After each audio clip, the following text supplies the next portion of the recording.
purpose in my work. And I've realized that if I look at my work through the lens of ministry and realizing that there are ministry opportunities every single day in whatever line of work you do, and especially in politics, then you therefore can be a minister.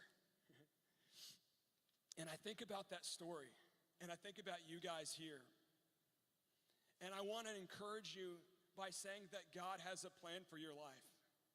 Maybe you aren't supposed to work in politics like I do, but maybe whatever you do, it could be something totally different, business or a teacher or law enforcement, first responder, military. There's all kinds of things that you can do, but do it unto the glory of God. And in that way, God will bless your work. Look at it as a ministry. And guys, we are in a very pivotal time in our nation's history. And there's so much going on right now. We need a generation of warriors to fight the culture war. If someone would bring me some water, that would be helpful. Didn't plan on being this parched when I got up here, but that's just the way it goes sometimes. But here I was, at this pivotal point in my life, and I recognize that you're in a pivotal point in your life. And you can make all the difference. Thank you so much, sir. Thank you so much.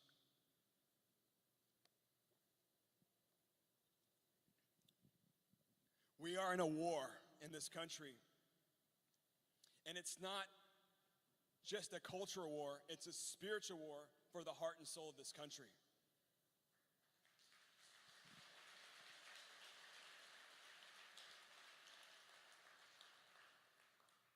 China is building up economically, making deals with our allies and adversaries alike to displace the US dollar as the world currency. They're building up militarily, not just to take over Taiwan, but to take on America's might. It's now been proven that the coronavirus, COVID, people call it the China virus, was founded, it was birthed out of the Wuhan lab of virology. And when they found out about it, they unleashed it on the world.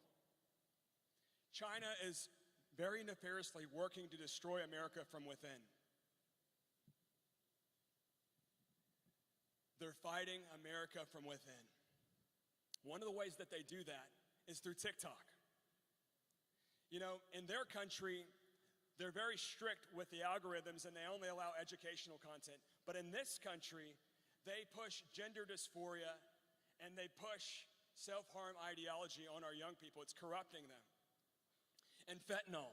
They're pushing fentanyl right across our southern border. And just this last year, we had 107,000 people die from fentanyl overdose.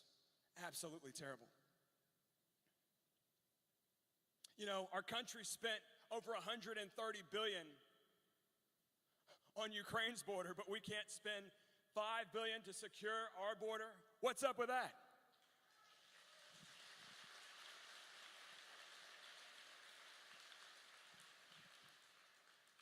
There were 98 known suspected terrorists that were captured last year. 98 known suspected terrorists that were captured last year. That's too many, and that's just the ones that we know about. Our border is wide open. How many of you have seen Sound of Freedom? Just about everybody in the room.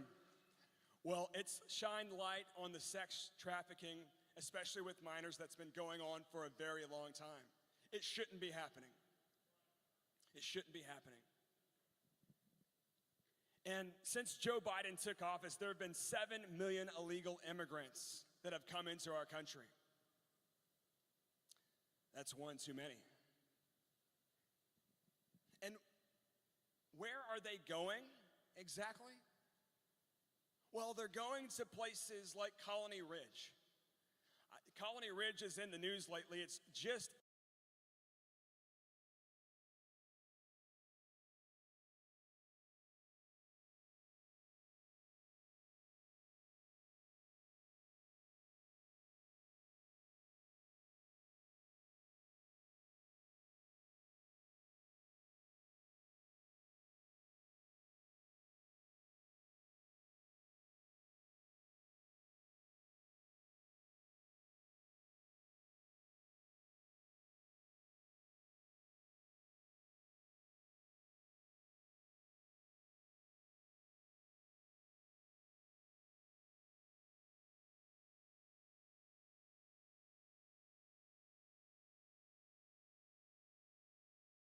east of Montgomery County, and it's just a little north of Houston.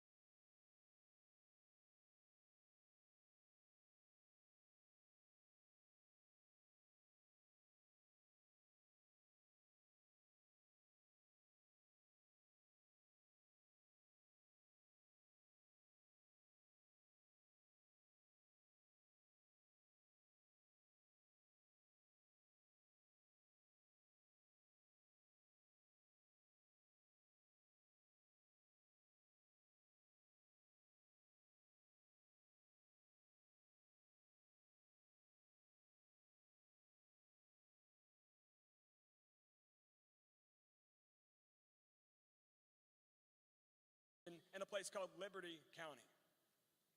70,000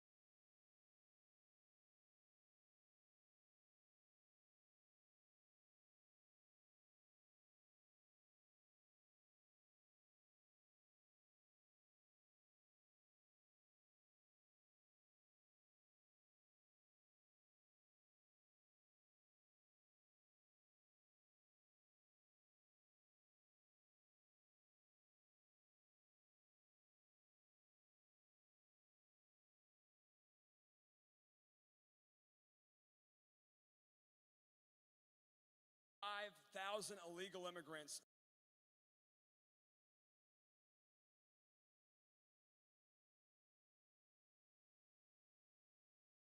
there. 4 cartels are operating out of there. It's a hub.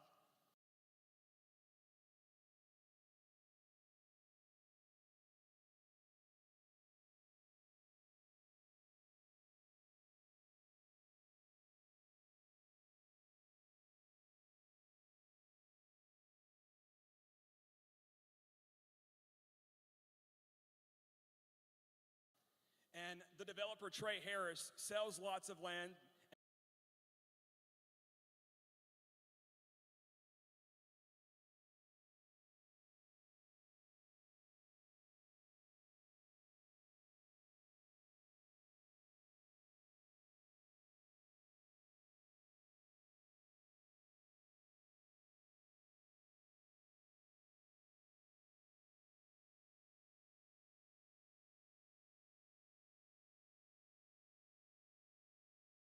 And they're very underdeveloped land. There's dogs running around without collars.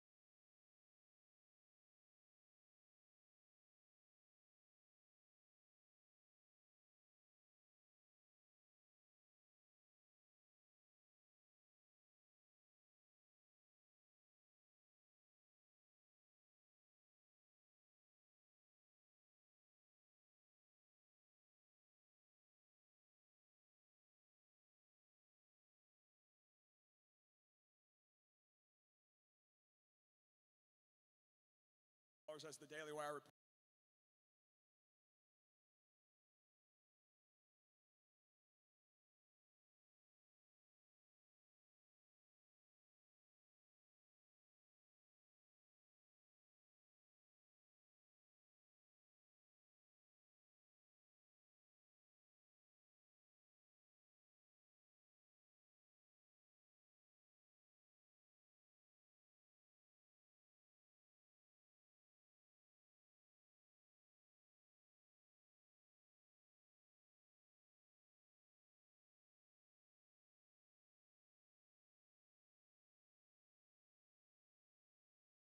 reports. It's like a third world country. And it's happening right here in Texas.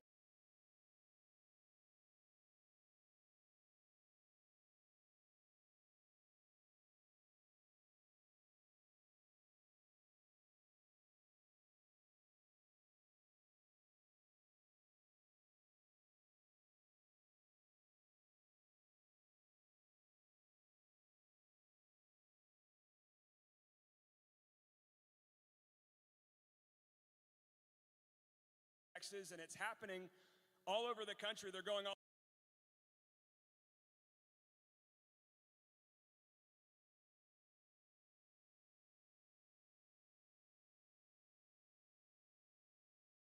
over places. And the Democrat governors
They love it when it happens in red Texas, but they don't like it so much when it happens in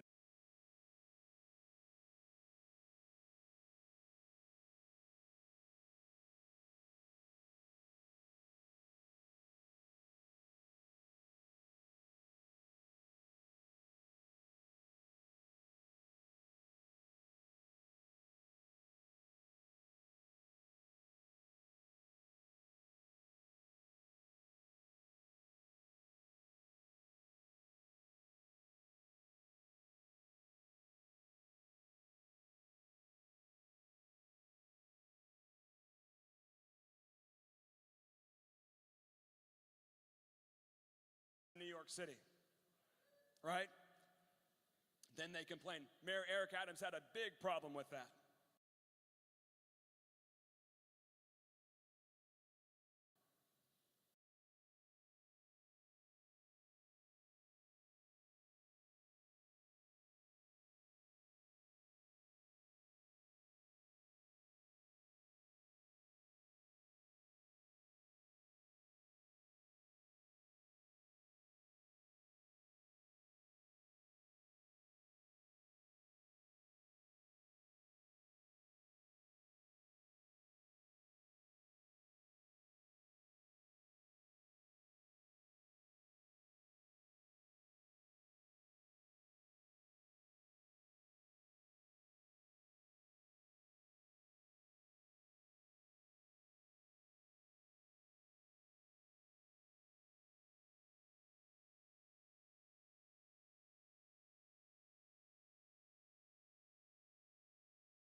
And so we're in a very tough situation in our country.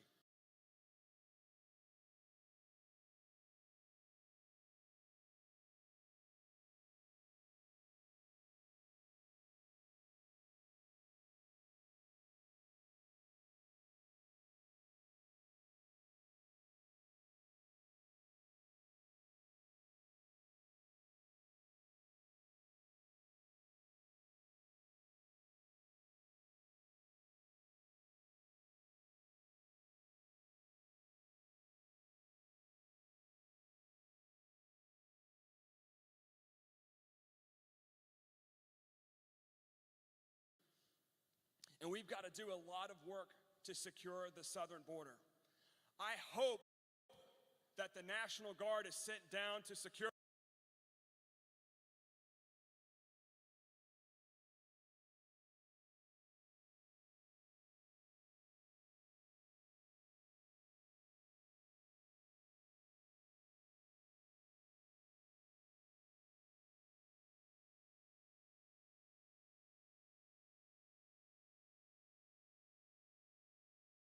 the southern border.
The LGBT trans issue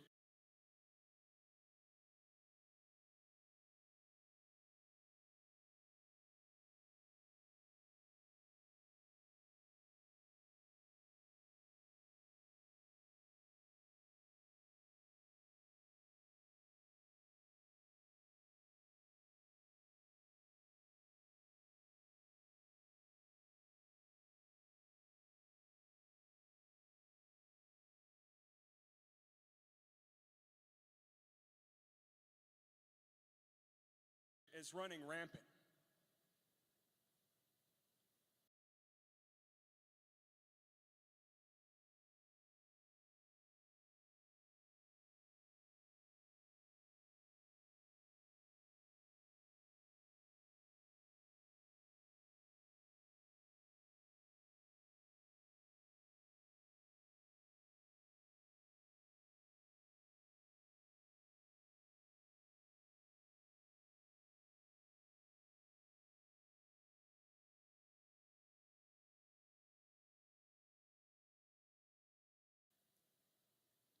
Of course, China is the one who's pushing this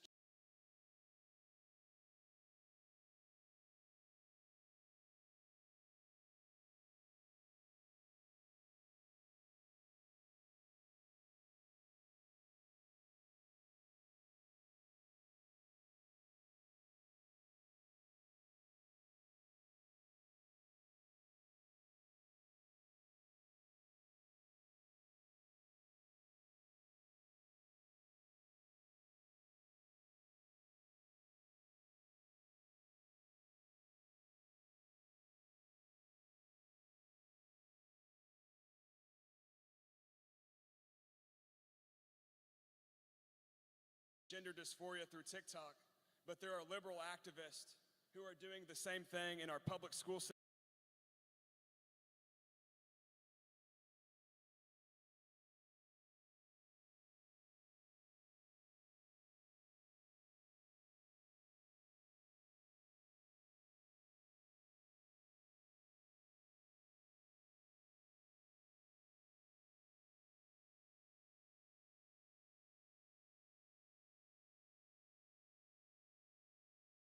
Systems and on TikTok, and it's corrupting the minds of our youth.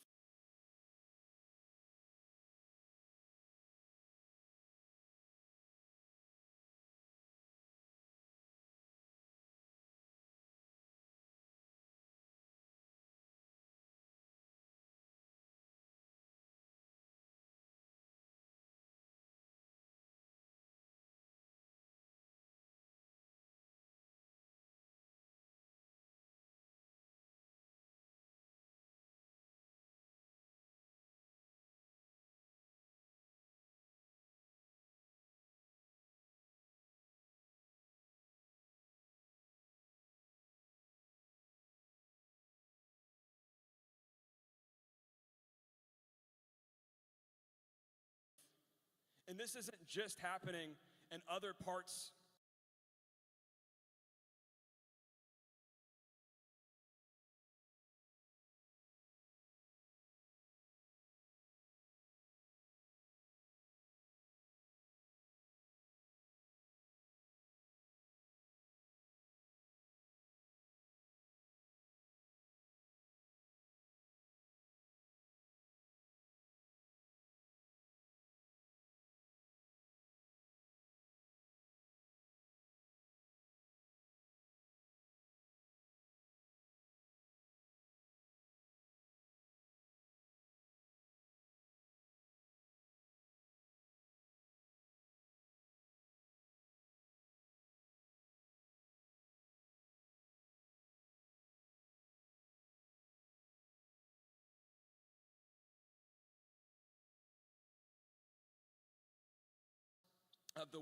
of this country. You know, just up in Willis, there was a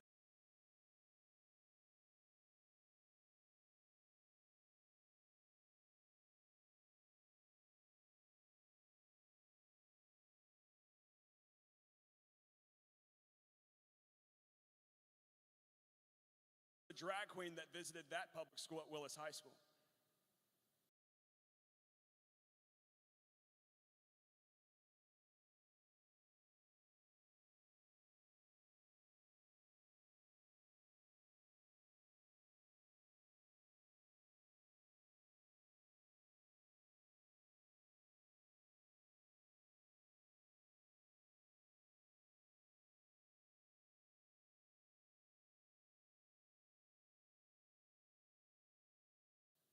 And in other states, they're pushing Lupron.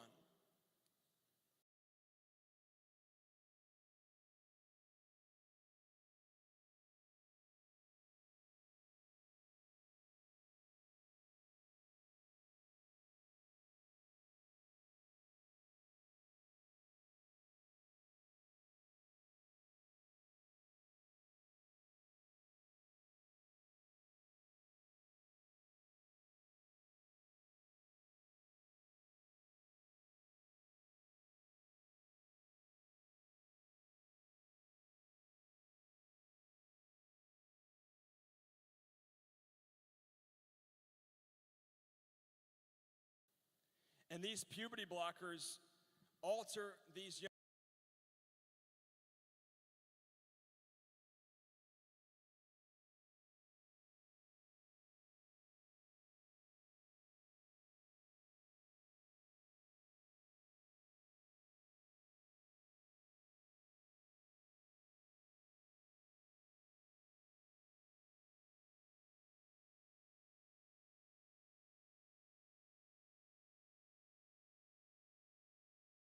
girls who take this for the rest of their life, where they're not able to have children, and it has many other ill side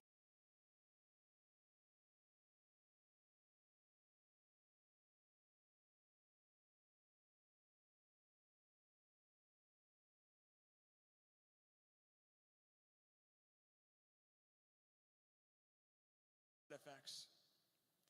It's absolutely terrible. It creates anger and confusion. It's wrong. It's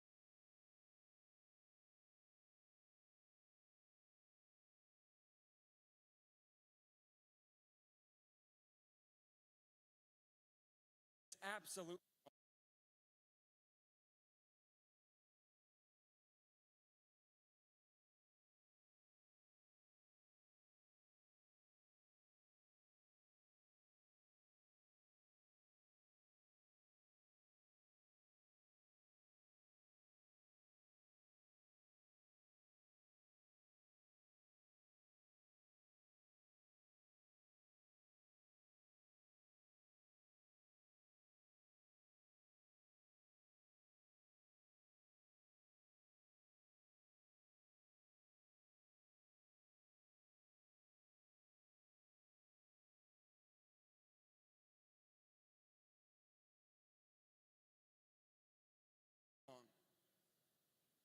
Shouldn't be happening.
And the last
same last name, enters the race. You know what I'm talking about? Like, and wins, becomes a congressman. And this person sat on a city council for 20 years doing nothing. And now they're in Congress. And someone's kissing their ass. And they're invited to the special dinner. And they think they're cool and special. And guess what, folks? They're in the big leagues. And they're never, ever, ever going to leave until they carry them out in a box. And that's what it is. I love that. And that's what it is.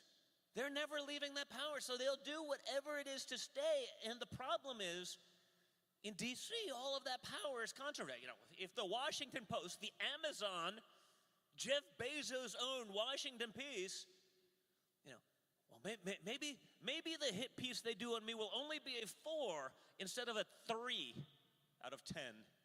Maybe they won't, like, I'm like, why don't you fight against that? When those guys hit me, it's a badge of honor. At this point, when conservative media hits me, it's a badge of honor because they don't and have not earned the respect to be out there fighting for the vast majority of the people that I see in this country.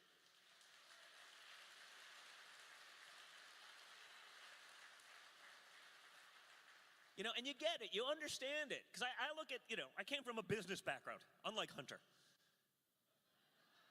He's just made a lot more money because, you know, it's nice to be able to sell out your country. In my next life, I want to be a Democrat because you can be literally insane. You can do anything and there's no consequence. It's kind of nice every once in a while. I was like, you know, this week, you know, I apparently, you know, I guess did fraud or something. I was trying to figure out with my lawyers who the victims are. They can't figure it out, but we were hit by a New York City judge for all sorts of things because we paid back banks that we borrowed money from in full with interest. Like, I'm trying to figure out, like, what we did wrong. They can just disregard witness testimony from the banks in question that said, of course we do diligence on things, right? A judge can disregard a broker in Palm Beach, Florida that says Mar-a-Lago is worth X and say it's worth 1% of X in his mind. And just doesn't matter. We'll disregard all of that stuff. That's what we're up against, guys. If you think this is a moment where, well, you know, they just don't like Trump. No. This is the case study. Look at all the people they're going after. And I won't compare these people to my father, but like just as an example, Russell Brand this week, right? Last week, right? Strange, man. Russell Brand, just like Justice Kavanaugh, is apparently, according to these people, a serial rapist. That's terrible, obviously. Like, why didn't this news come out when he was like married to Katy Perry and one of the most famous people in the world? I'm trying to figure that out, you know, because you'd think if someone was so terrible, you'd have a problem with them prior to them just being like, I don't know, let's call out vax mandates. Let's call out Big Pharma. Let's call out the hypocrisy. Let's call out the war machine. No, but they didn't have a problem with them before that. As long as you're doing their bidding or agnostic, you can do and live a very peaceful existence. You know, I saw Jaco Bouillon's in here earlier. I know he's done some incredible. Jaco, are you in here still? No. Done some incredible work as it relates to human trafficking and child sex trafficking across the world. I've known him since probably, you know, early 2015. That's about the time I met Tim Ballard. I met Tim. I heard the story. You've all seen the movie at this point, probably. Right? Yeah. So I introduce Tim Ballard. I was like, listen, I don't make many calls to the White House. Again, I'm not Hunter. If I get involved, it becomes a problem. But I was like, this one is like, you know what? Even in the insanity of the world that we were living in at that time, I go, I mean, we should all be able to agree that, like, trafficking of children for the purposes of sex is a bad thing, right? Like, you would think that we live in a normal world. You would think that would be 100%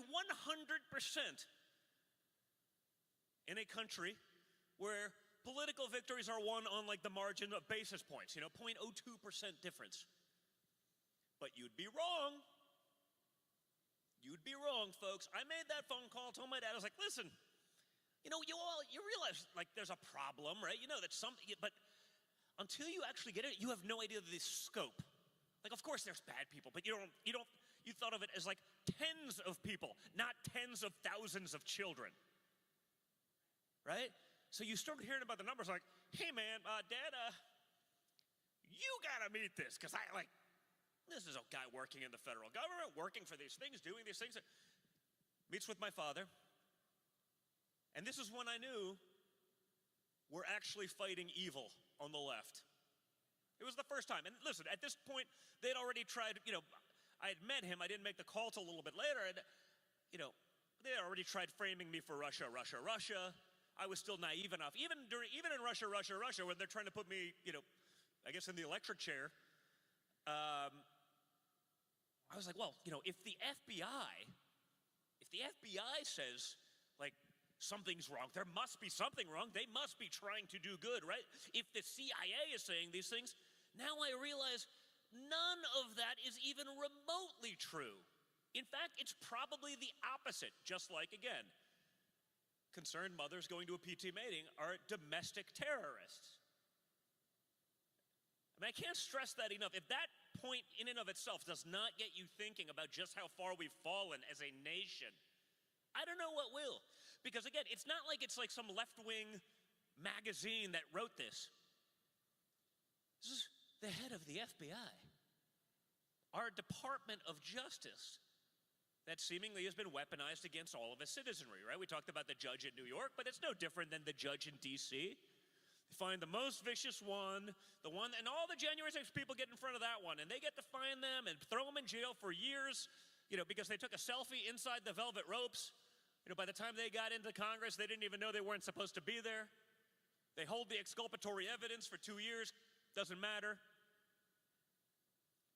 So I introduced Tim Ballard kind of de facto to the White House, and was like, you guys take it from there. And they form a committee to look into the trafficking of children and sex trafficking of minors. And they do a press conference, and they're going to fund it with like, what was it, $200, $300 million, something like that? And I'm like, this is great. And the left was losing their minds. Remember that one? How dare they do? I'm like, what? Like, seriously? They're covering for their friends at this point. And, again, those things, like every other conspiracy theory, when I say conspiracy theory, let's call it the truth prior to others actually acknowledging it. Right? Like, no.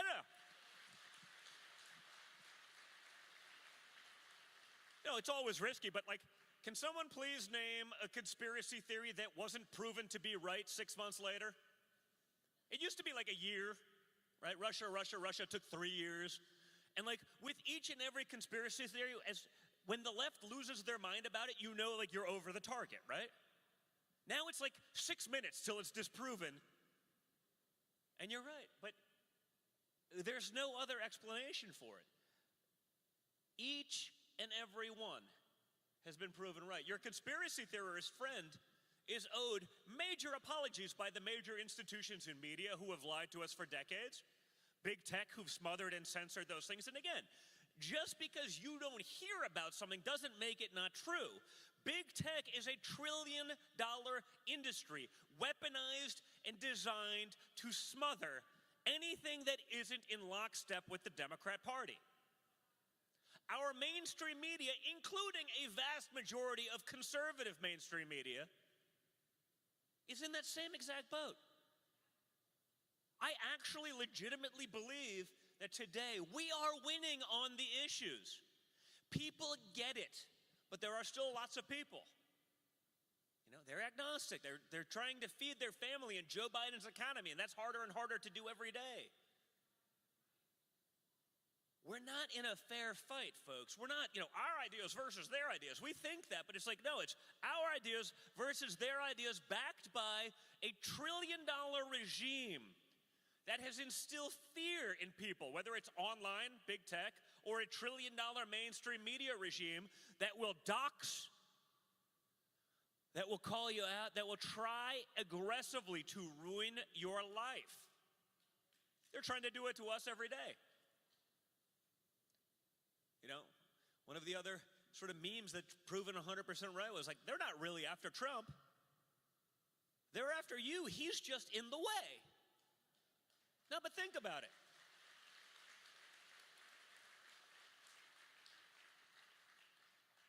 What is it now? I think it's total offenses, what, 750 years plus the death penalty. I mean, that's kind of a big one.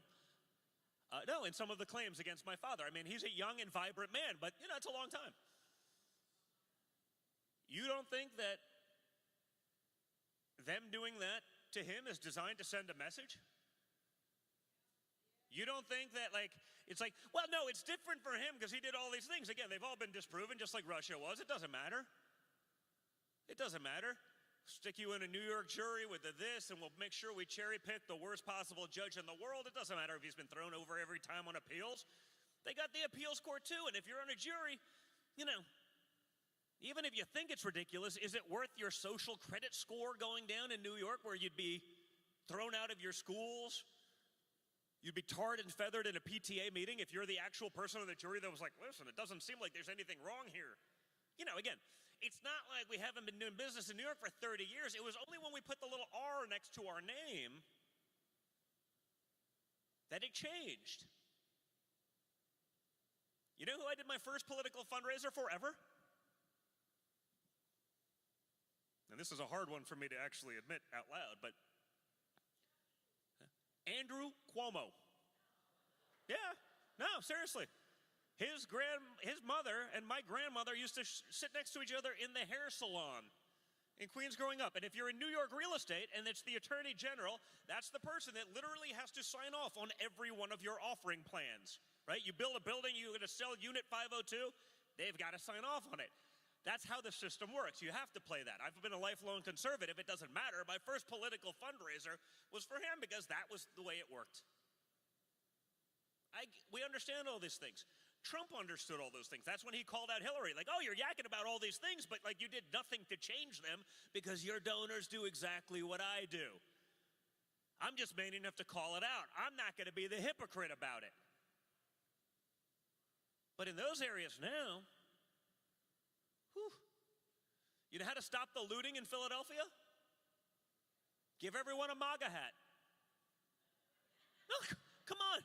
They'd be in jail in less than a minute.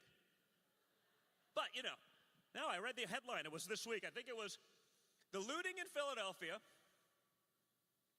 was because people they were looting for bread. I'm like, last time I checked, and I don't go there often, but my daughter does, Lululemon doesn't have a lot of bread. Because I'm looking at the store, I'm like, there's not a lot of bread in a Lululemon. There's not a lot of bread in the Gucci store, and yet everyone seems like, unless you're eating Gucci loafers, which you're probably not. But this is the insanity, you know, I remember mostly peaceful protests in the summer of love of 2020, at least that's what I was told. It didn't seem like that on TV, but I'm not an imbecile. Because there were buildings burning in the background, but it was mostly peaceful. Then the reporter who's saying it's mostly peaceful gets hit in the head with a brick. I'm like, doesn't seem mostly peaceful. But again, it doesn't matter. So that's why we have to get involved. Guys, I get it. They've made it very difficult for people to want to stand up because you get picked out.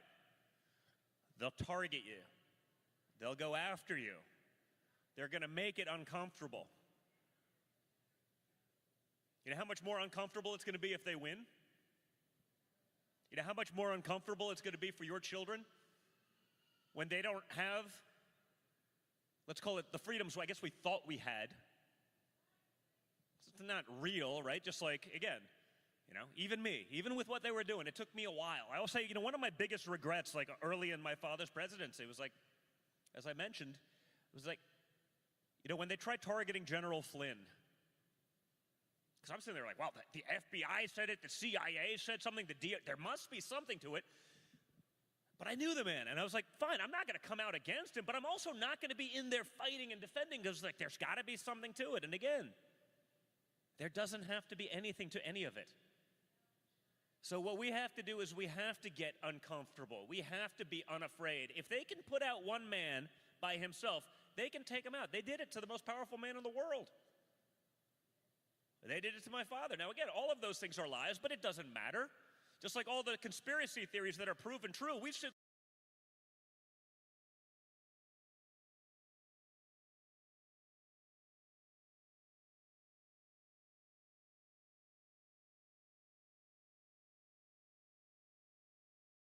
there, and I get on Twitter, and I'm guilty of it myself.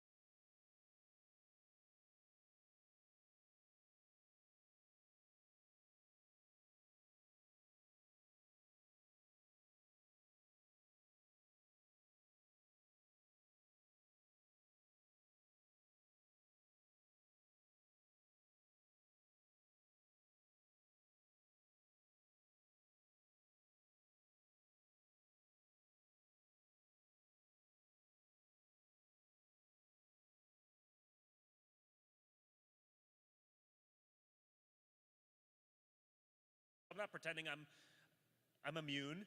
Ha! See, we were right. Ha! We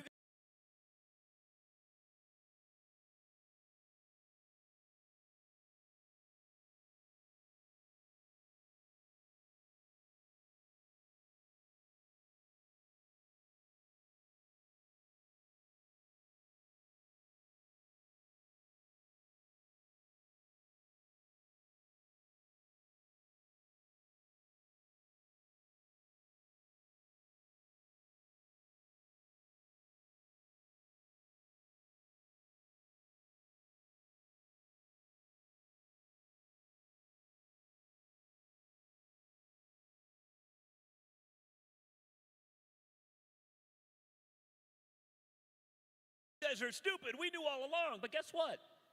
They got what they wanted out of each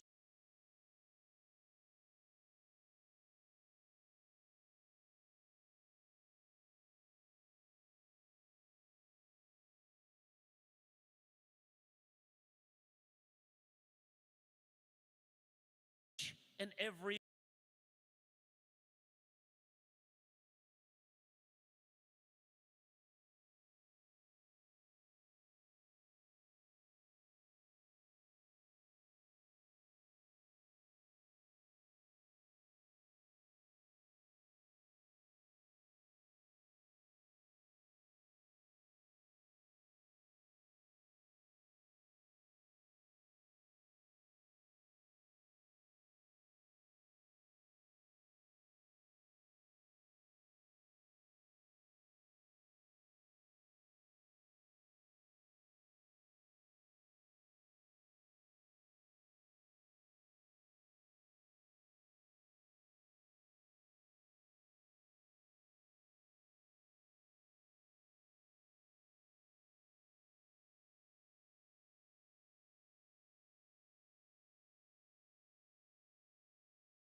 one of their lies.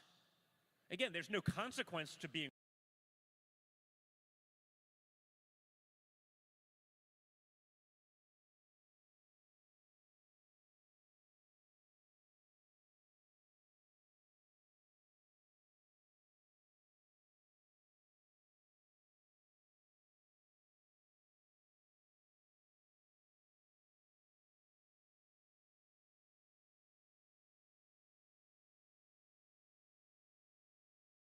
wrong. There's no penalty. None of these people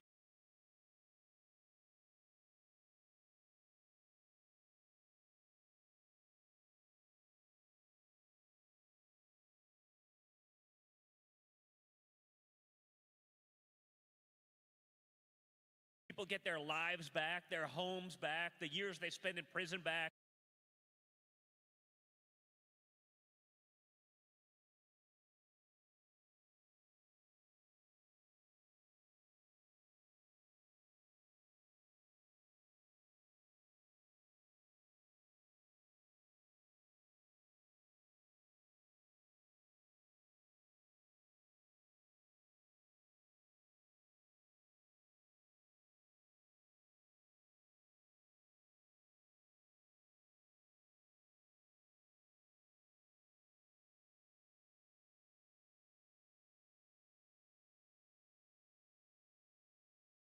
The tens of millions of dollars blown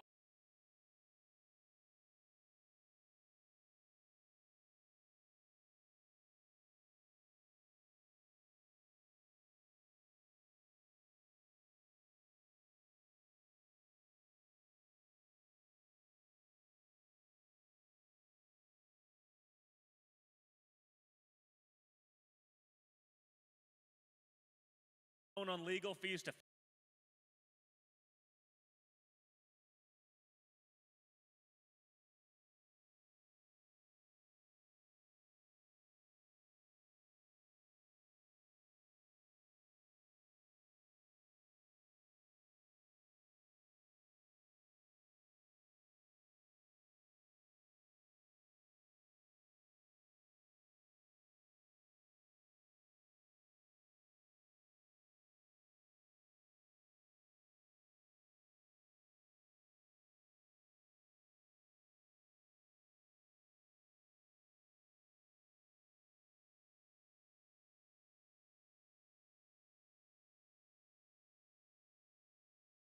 fight these things.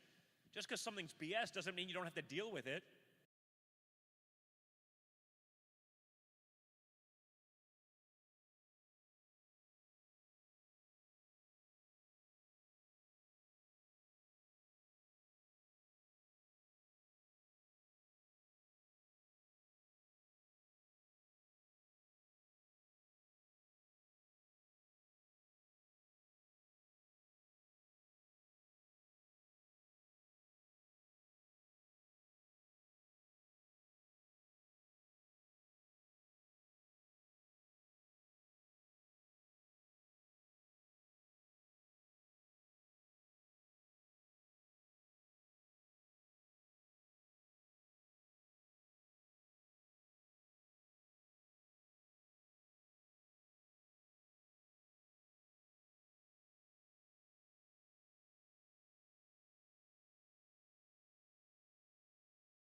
And 2 years later, oh, well, Fauci was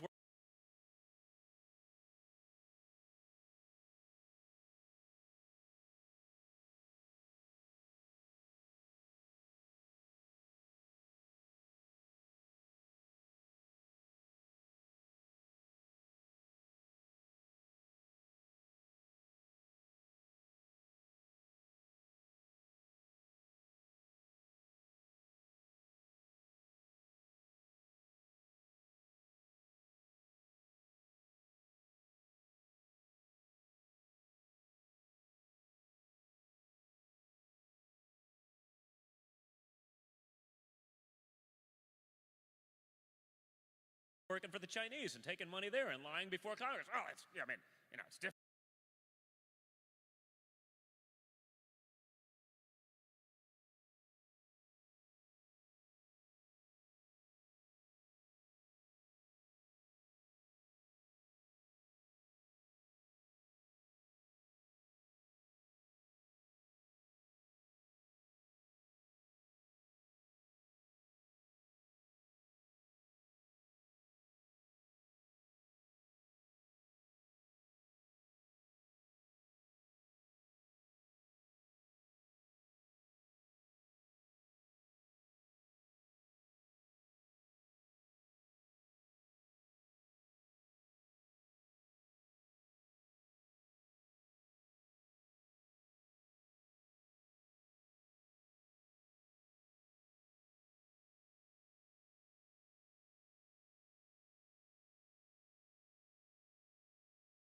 different, right?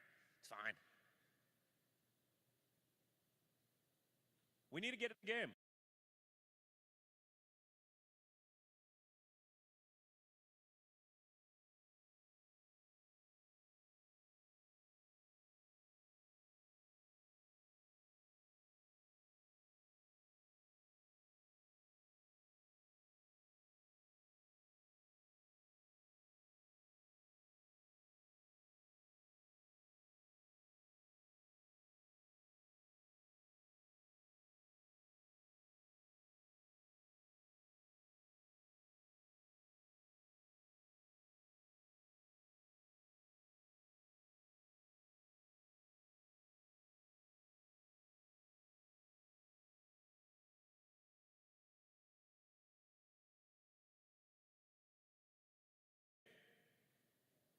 We need to get together.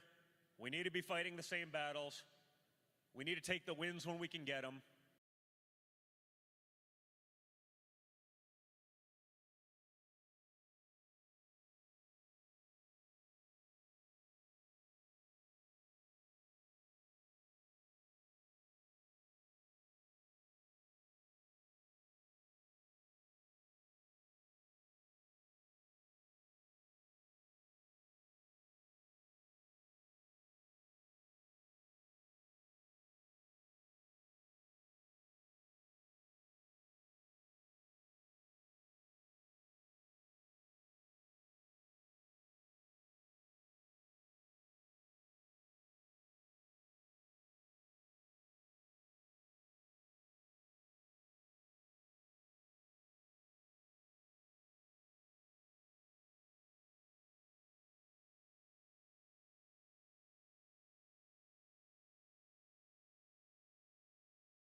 And that's why it's important for us to all get together right now and actually start fighting this battle. They're loving what's going on right now. You know, the consultants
that are being paid very heavily I saw this most out of Ron DeSantis' campaign because, you see where the money goes. It's public information. When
big consulting firm, they take $60 million profit.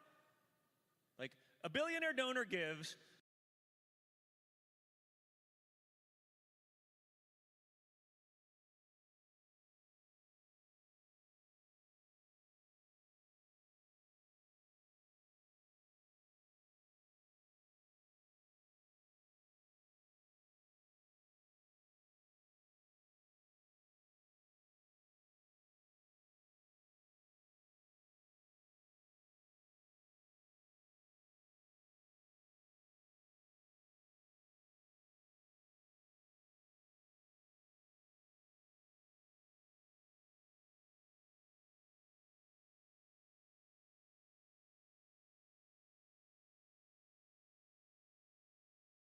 these guys take 25% of the ad buy for every commercial that's run, 25%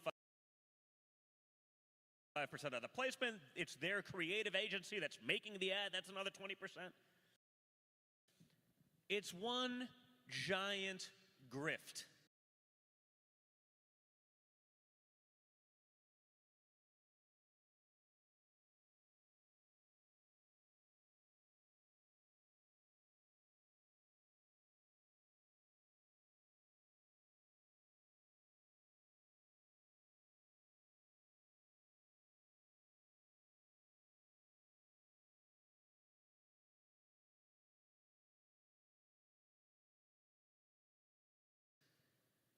And we're seeing it again.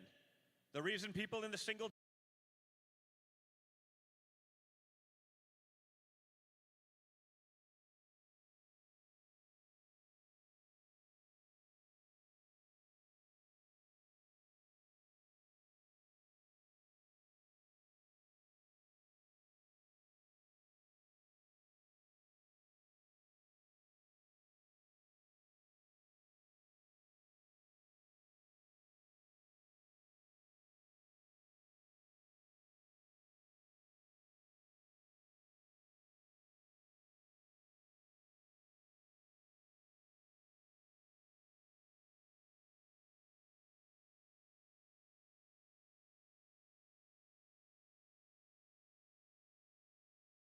digits aren't polling, well, I can leverage this into a cabinet position. I can leverage it into a book tour.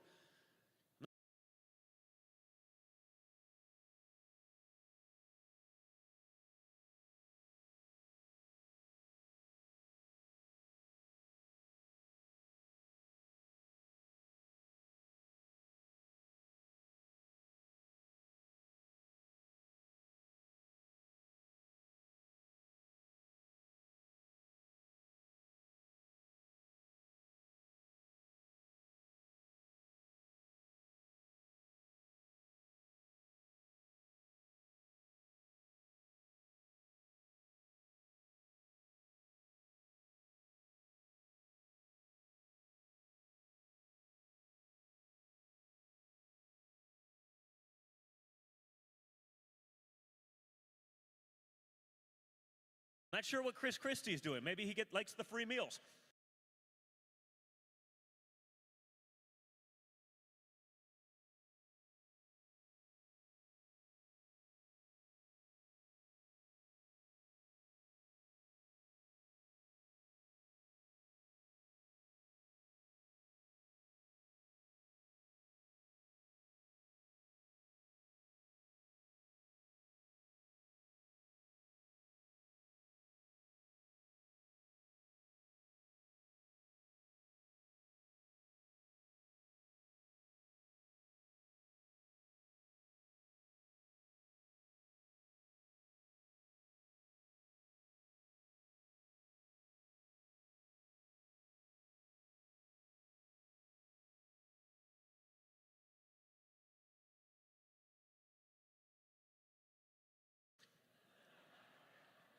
Listen, if you're Chris Christie, that's probably a significant motivator. It's not going anywhere.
You know, he was very proud of his Donald Duck comments the other night. I was like, really? Like you're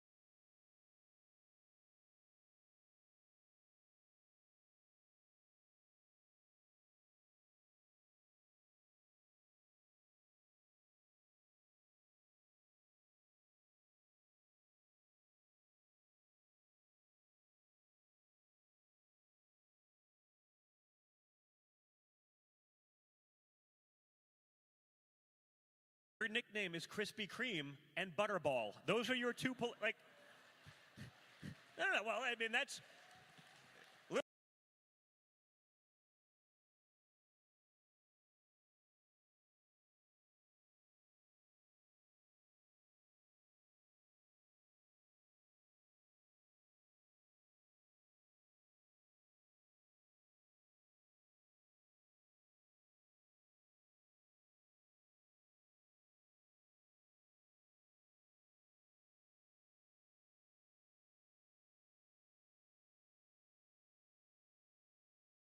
literally, like, behind closed doors, that's what people called him for years. I'm like, those are your names, and like, the best you can do is Donald Duck?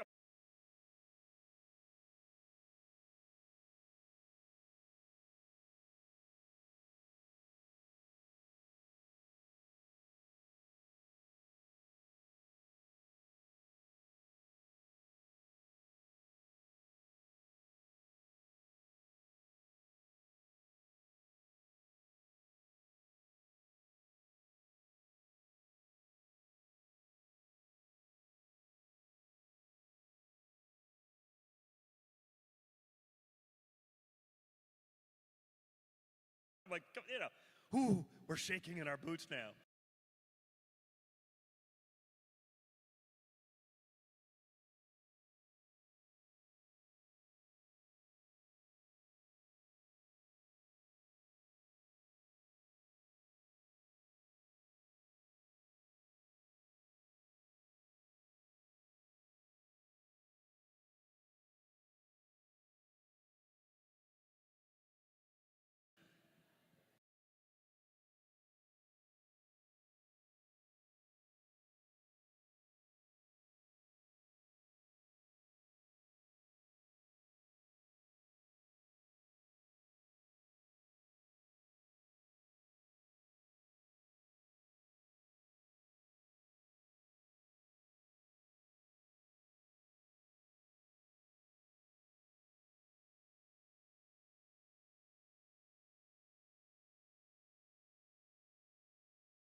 You know, I see, I like Donald Duck too, but my name's Donald, so it makes it a little, you know.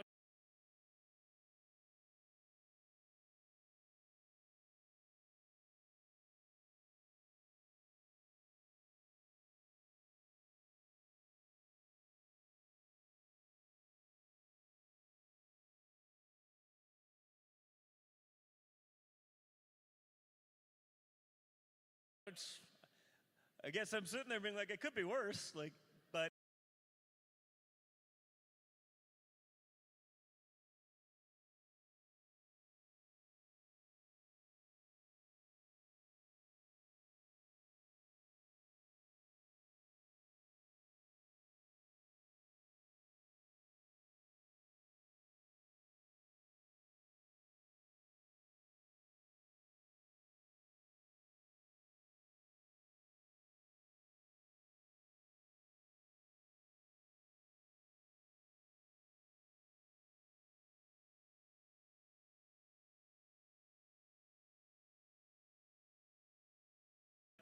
You know, but this is going to keep going.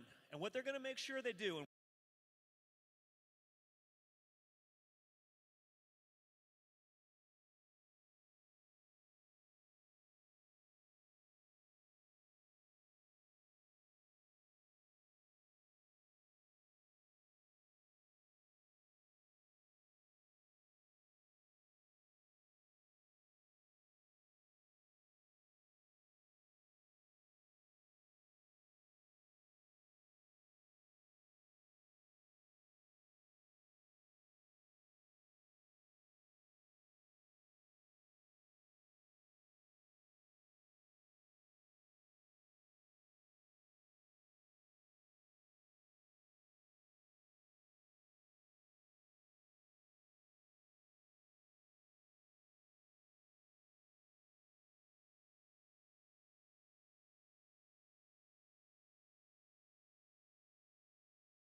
why the Democrats are loving it, and why Joe Biden is posting Ron DeSantis clips, talking about inflation, is because they don't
And by the way, she has her own fights too.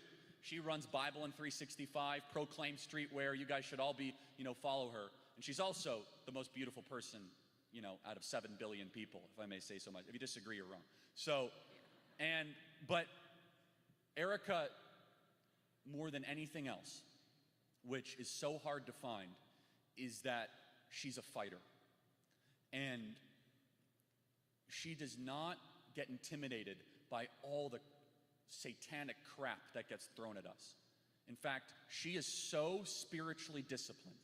She is so well read on the scriptures. She's like, oh, that's an attack from the enemy. That's an unclean spirit. We need to get our spiritual disciplines right.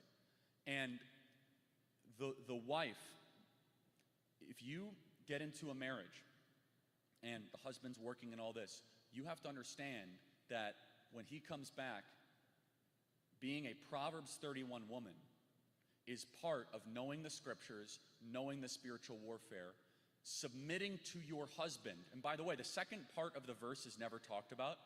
And the husband has to submit the same way under Christ, just so we're clear. And that's a hard thing for some people to grasp. And we have a beautiful marriage. I'm so thankful. She's the best mom ever, but she's a fighter. And young ladies, fight for your man, because so many women will turn their back on their man when things get tough or fragile and they don't necessarily have that spine. If you're spiritually oriented in the scriptures correctly, then you'll be ready for battle, as it says in Ephesians, and put the full armor of God on. Thank you. Yes, sir. The hardest questions you guys have, by the way. Yes. Hello, sir.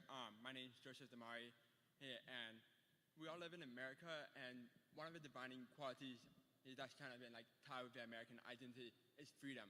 But we often forget to ask, what is freedom? And I have my own thoughts on it, but I'd like to hear your opinion on what is freedom. Yeah, great question. I don't know if you guys could hear that. The question is, what is freedom? It's a really important question. So I'm going to use the word liberty instead, if that's okay. They're synonyms, but they're not exactly the same thing. So here's a good question for you guys.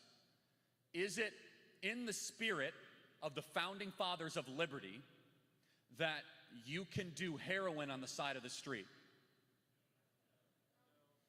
Yes? No? But it's freedom, right? Do what you want. Second question, is it in the spirit of the founding fathers for dressed up men to go dance in front of children at local libraries and call it a drag queen story hour? So the question then, it's not necessarily about doing whatever you want to do, however you want to do it, is that liberty or freedom must point to something virtuous. It is a means to a moral end. Liberty is doing the ability to be able to do what you ought to do. And yes, that means you must make truth claims. You see, the secular left, or even some people in the conservative movement that need to be kicked out of the conservative movement, they'll say, well, who am I to judge if some guy wants to go dance in front of children in a thong? We should judge those people. If you want to go do drag queen story hour, thank you, and try to manipulate children. So freedom is not doing whatever you want to do, however you want to do it. Freedom or liberty is the ability to do the right thing without government getting in the way. Thank you so much.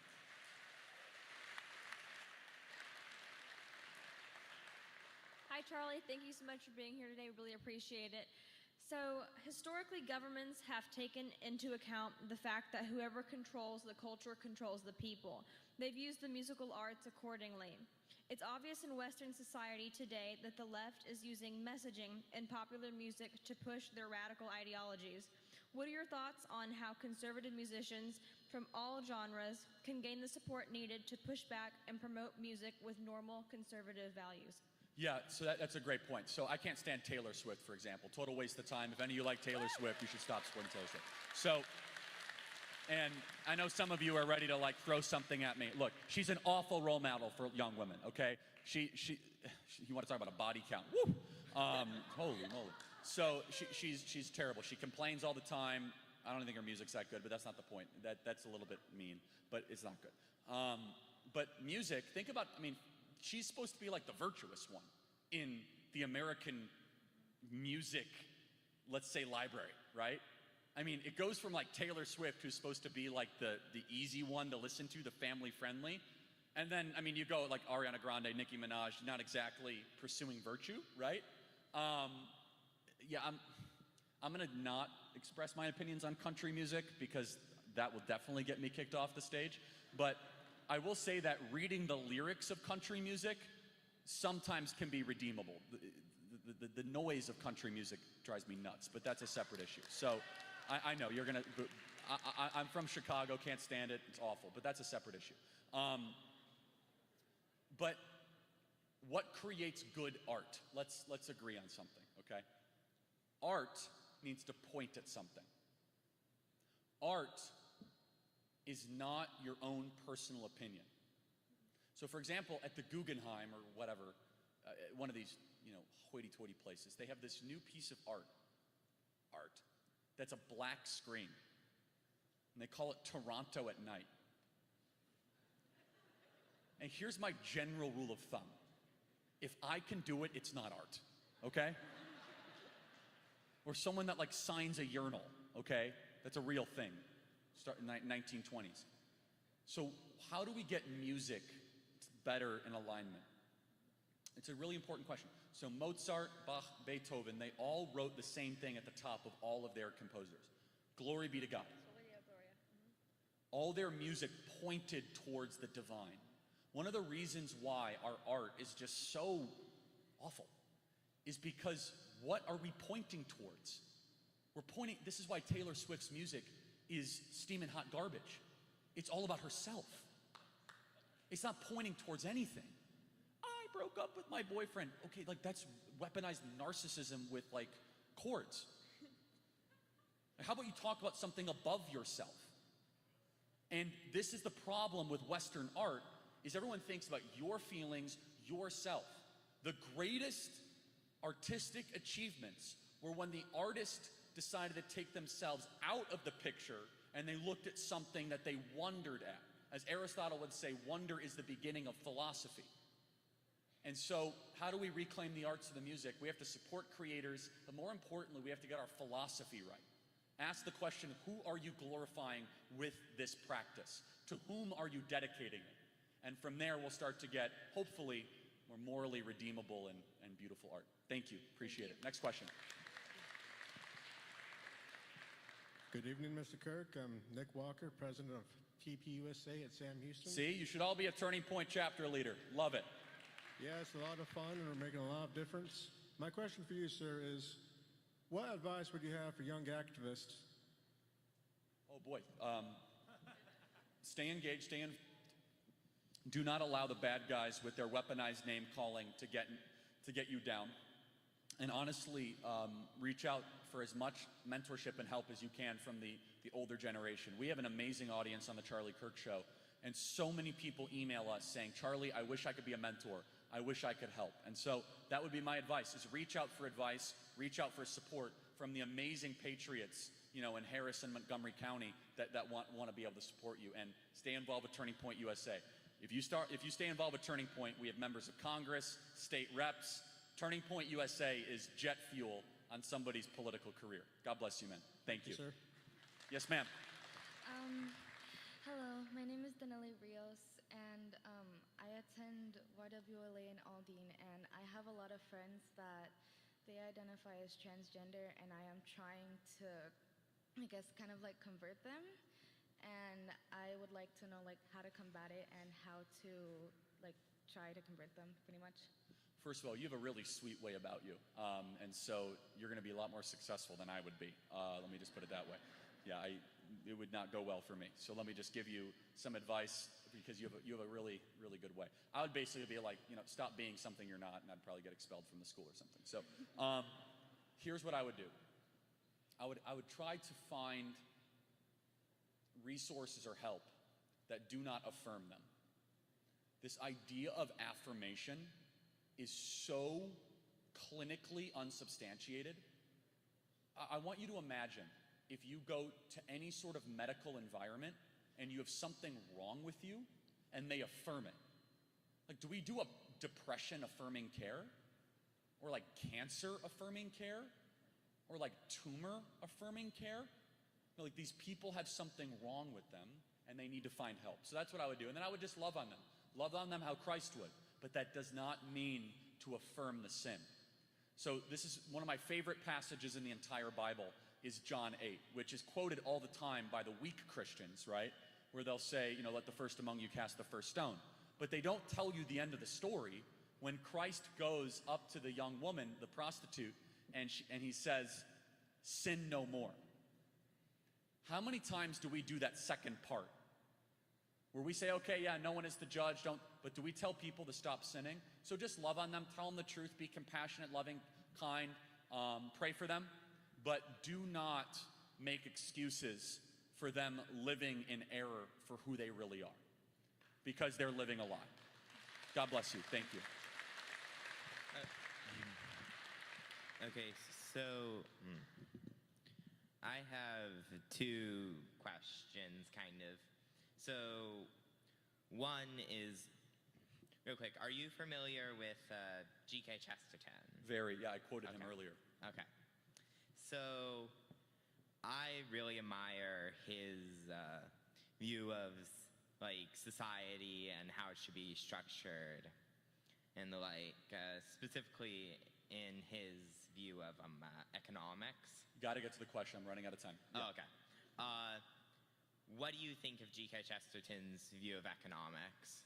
I mean, I would imagine he believed economics is a means to an end, right? That economics is not the end, but it's a means to a flourishing society. Am I probably right about that?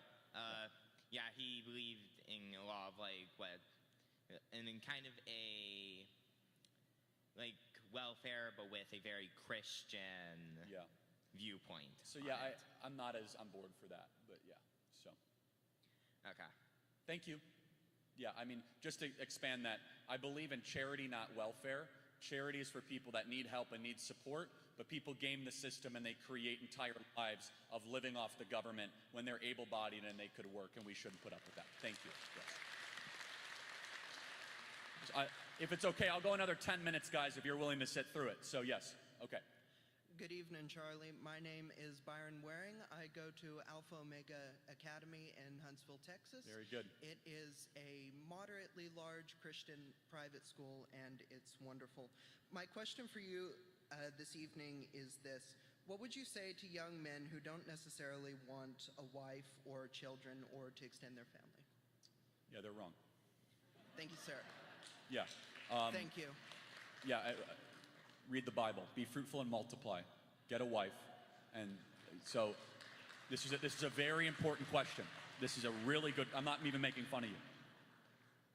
It is worse for society for men to be alone than for women to be alone. I agree. Think about it. It is not good for man to be alone. Think about this. Adam had God. And even though he had God, it was not enough. He needed a partner. And so, yeah, men should go get married, and that sort of thinking is exactly one of the reasons why we have the moral crisis that we have. So, thank you. I guess we can only take one more. Yeah, go ahead. Hello, Mr. Kirk. I just wanted to thank you for being a massive influence in my life. Thank you. It's inspired me to, at the age of 21, run against Cecil Bell Jr. here in Texas House District 3. Praise God. Great. Thank you. So, my question goes along with the lines of, I go to the clubs, I get to meet the big wigs here in Montgomery County, but I'm like a mythical creature to them. They like my ideas, but they'll never repeat them to their friends. So how do we, as young conservatives, get the old guard to recognize us and actually take us seriously? It's going to be a challenge you're going to have, right? Which they inherently don't listen as carefully because they think you're young, but also use it to your advantage. You talk to a lot of the patriots in this room, they'll tell you that they are desiring for younger blood in the GOP. And so while there is opposition, I believe and I think you guys would agree, there's twice as much potential support for being a younger voice than there might be opposition. You're gonna have to fight through that, which means you're gonna have to dress in a suit and tie to anywhere you go when you're running for office, not a joke. Do not give them an excuse as a young person to say you're not taking it seriously. You must show up early to every meeting. You must say, yes, sir, yes, ma'am, no, ma'am. You must remember names. You're gonna be held to a higher standard is what I'm saying. right? But then if they see that you're a young man and you're dressing well and you show up on time and you write thank you cards and you are a gentleman, then they'll have no reason not to take what you say seriously. All right? Thank you. Thank All you. right, just one more. Sorry, yes. You will be the final question. Okay, thank you for letting me ask it. So I want to thank you for what you said to young women earlier. As a fourth-year medical student, like, I'm already pretty invested into my career. This is something that I've kind of been awoken to a little bit later. I'm surrounded by people in their 30s, women especially. We cry, like, how do we have families? How do we have kids? We have all these jobs working 80 hours a week. What advice do you have to those young women? To like career, like yeah. Yeah. First of all, you have a great way about you, and you're asking the right question. You're gonna have to pray to God. I don't know if you're a Christian or not, but I don't want to give you specific advice, but here's the fact, is that, I mean, Houston has one of the most incredibly impressive medical networks in the country, so this is probably not an isolated phenomenon, right? Not at all. To go through residency, it's very hard to go through residency and also be married and have a child.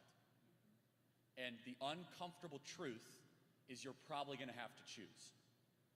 And you might say, but I could do both. Maybe you can. I'm telling you, I get a lot of messages from 37-year-old nurses that are freaking out, right? And I feel bad for them. I have a heart for them. So I don't really know what to tell you. My advice is you have to know what you want most, and then you should prioritize that. But obviously, I bet you have a lot of medical debt, a lot of education debt too, right? So. Yeah, I actually signed a contract for 14 years with the military, so I can't get out at this point. Well, we serve an almighty God, and so, but look, the sooner that you say, this is what I want, more than that, that's a good thing, right? Don't delay, don't punt on it. So, thank you very much. I appreciate that. All right, in closing, everybody, if you guys would do me a favor, we do 3 podcasts a day. If you would subscribe to our podcast, The Charlie Kirk Show, it's always from a biblical, pro-conservative, hard-hitting approach. You guys all have phones. I know you do. So if you take out whatever podcast app you have, Apple, oh yeah, there it is right there. So yeah, I was 30 pounds heavier in that picture. So that's what happens when you have a child and eat lots of carbohydrates. So you follow the QR code. I would deeply appreciate it. You hit the subscribe if it's an Apple iPhone. It's follow in the upper right-hand corner. Android, you weird people, you guys could figure out how to do that. I'm kidding. All right, in closing, get your life right with Christ. Know what worldview that you are following. And this generation, Generation Z, it's going to be up to you guys. I'm millennial, so I'm now passing the baton to you guys in some ways. And I believe firmly, those of you that decide to get involved with Turning Point USA, start a high school chapter, start a college chapter, we have all of our booths outside. I want you guys to bum rush that table, sign up, it will change your life.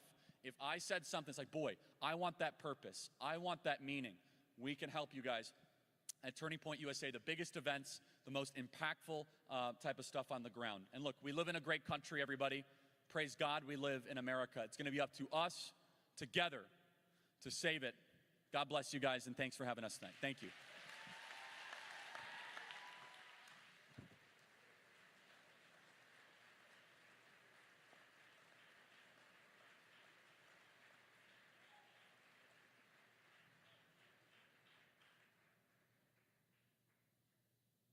Hey, Texas Youth Summit, Congresswoman Lauren Boebert here, and I wish I could be there with you this weekend for what I know will be a fantastic 2 days of speakers and panels hosted by my great and dear friend, Christian Collins. Christian, thank you for putting on such an enthusiastic and engaging experience. Once again, it was wonderful to be in person there in Texas with y'all last year, and I certainly hope to be there next year, but currently I am working in Washington, D.C., fighting for the conservative values I promised Coloradans and the American people I would stand up for. So many people campaign one way and govern another. So I have to be here to ensure that we are actually governing as the American people intended we would in this majority that they so graciously entrusted us with.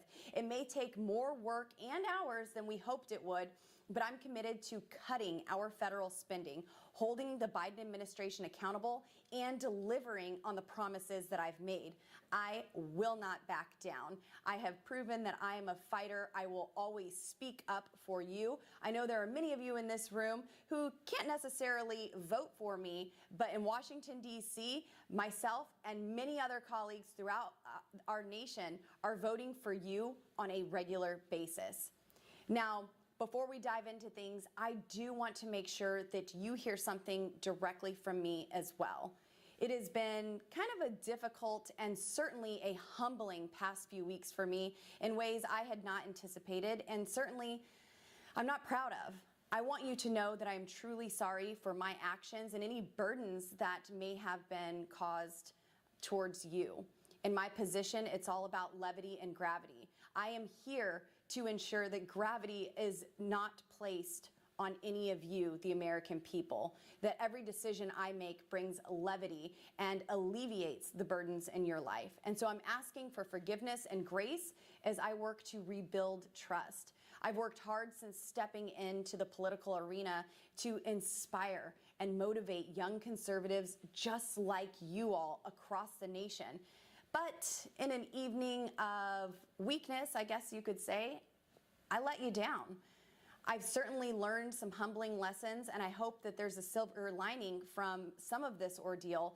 And I hope that that silver lining is that you'll see that we all have our shortcomings and understand how important it is to always, always keep your eye on Jesus, no matter what may test you. But in the event that you or myself may stumble, know that He is there to pick you up, put you back on your feet, lead and guide you into all truth. I have spent years of my life ministering to troubled women and telling them the importance of mercy, grace, and forgiveness, redemption, personally introducing women to the God who could turn their shame into glory. And I still stand by that message today.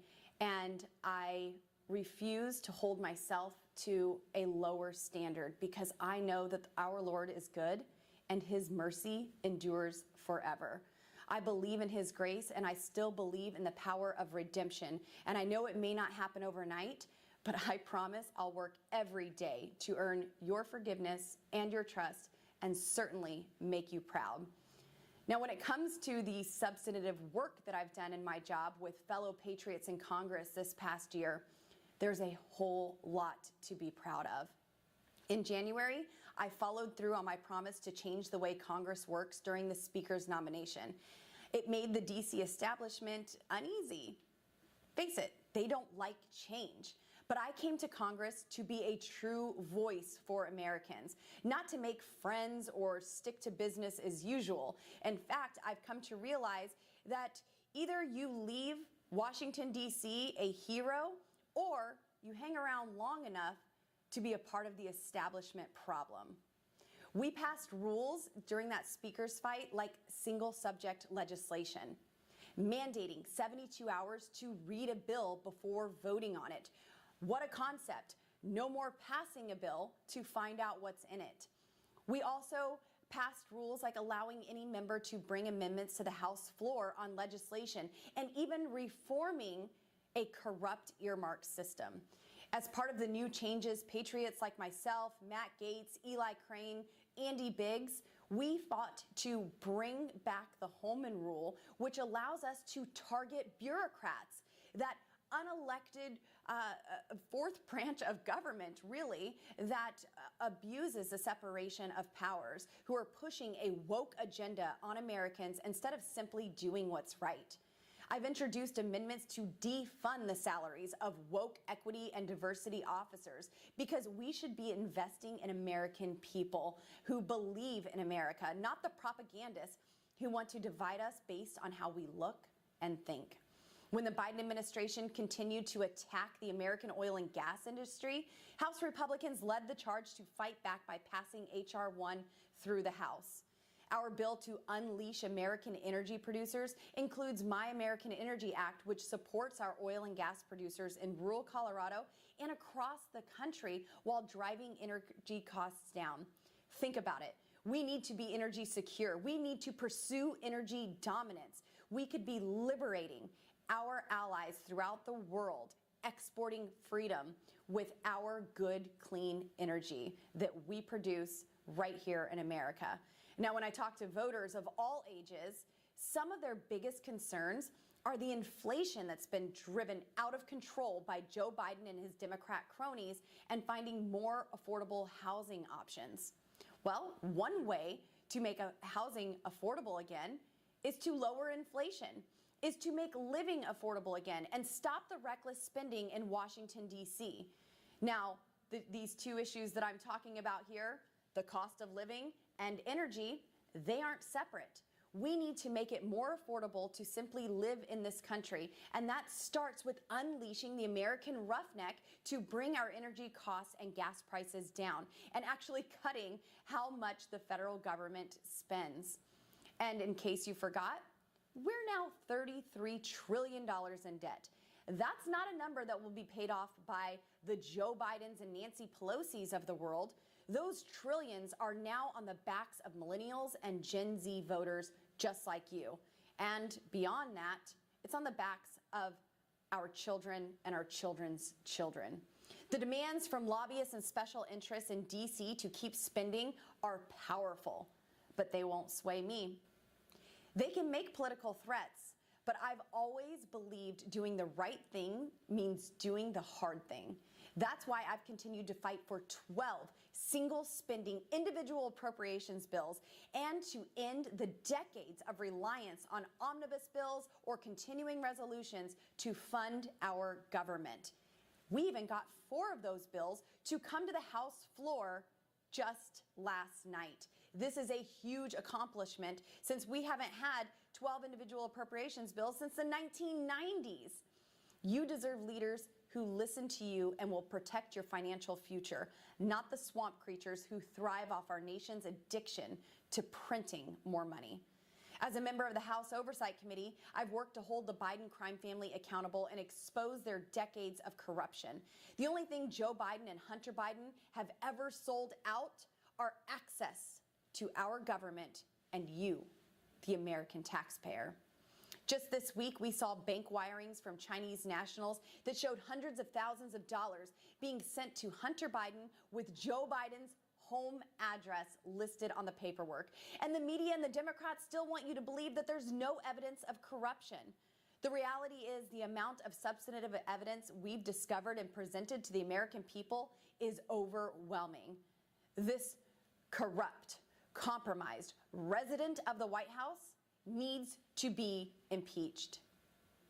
Texas Youth Summit, I can't tell you enough what an honor it is to be serving in Congress and to be a strong and unwavering voice for your values every day.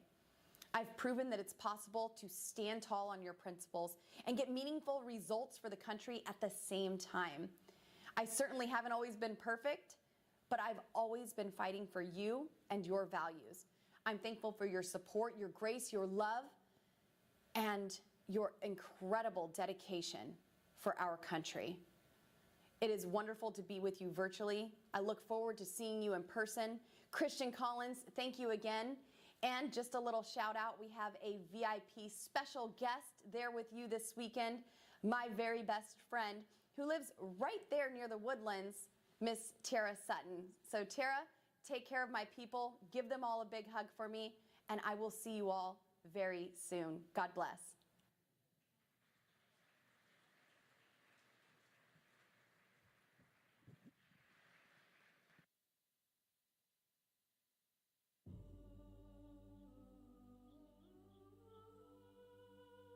We honor you, Father, for all that you've done for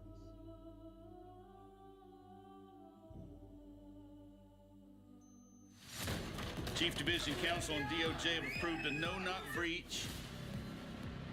We want the subject to be on display, doing the walk of shame, full visual impact. Any questions? Are we becoming a police state? Government told American citizens they couldn't go to church on Sunday. For the first time in my life, I'm saying to myself, am I going to get a knock at the door? FBI warrant, come to the door now! the Patriot Act and FISA were used against Donald Trump. These individuals have commissioned the biggest propaganda play in U.S. history. They don't go after the people that rigged the election. They go after the people that want to find out what the hell happened. We don't need to have a crime. What we need is a person to look at. And then we go find out what crime you did. FBI! Our focus is shifting. Our main priority as a bureau is going to be domestic terrorism. Really paints anybody who's right of center. If you're a pro-life, pro-family Catholic, they define you as radical. These are anti-government, We have freedom of religion and freedom of speech. violent extremists, and they must be dealt with. We can do anything we want.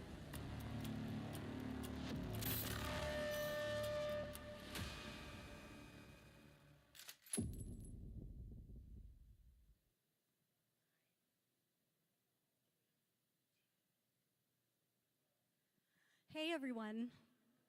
I hope that didn't scare you too much. My name is Debbie D'Souza. I'm the other half of the D'Souza. I just want to say this movie is going to be in theaters for 2 nights, starting October 23rd and October 25th, Wednesday. And if it does really, really well, it could come back. So you guys fill up those theaters. We do things a little differently now because of the censorship. We actually buy out the theaters ourselves, and then we just rely on all the patriots to go and just fill up the theaters for us so that you can get the word out. Dinesh can't be here tonight. He's in Illinois, but I just wanted to tell you guys that we are facing a crisis in this country like nothing we've ever seen.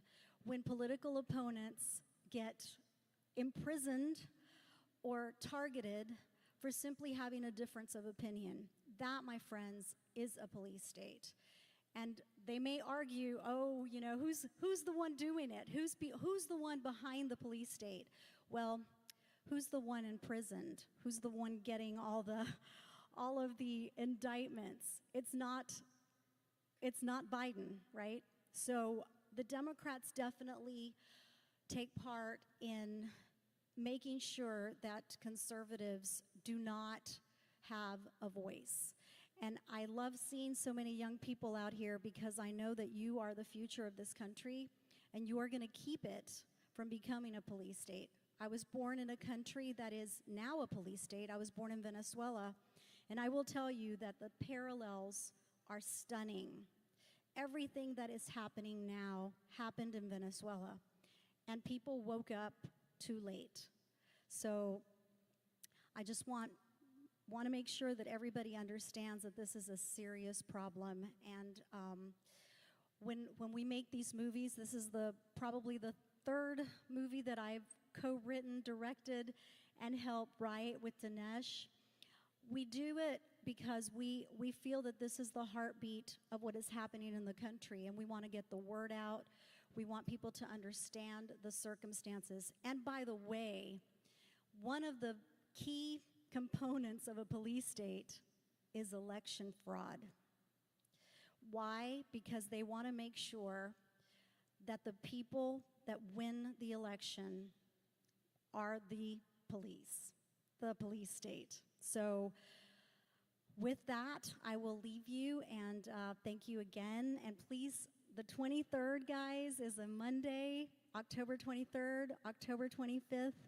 So please help us get the word out. It's policestatefilm.net. So go there and pre-purchase the tickets, and we will see you there. Thank you.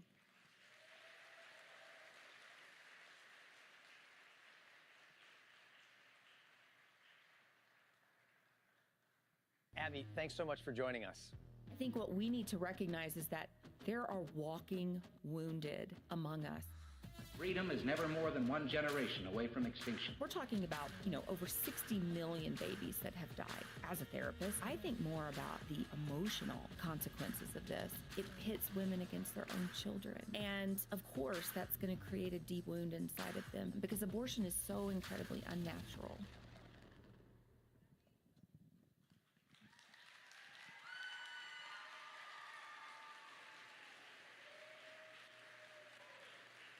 Thank you. Thank you, thank you, thank you. Well, I'm a fighting Texas Aggie, so howdy.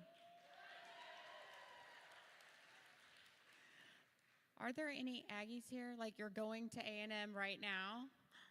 Yay, yay, yay.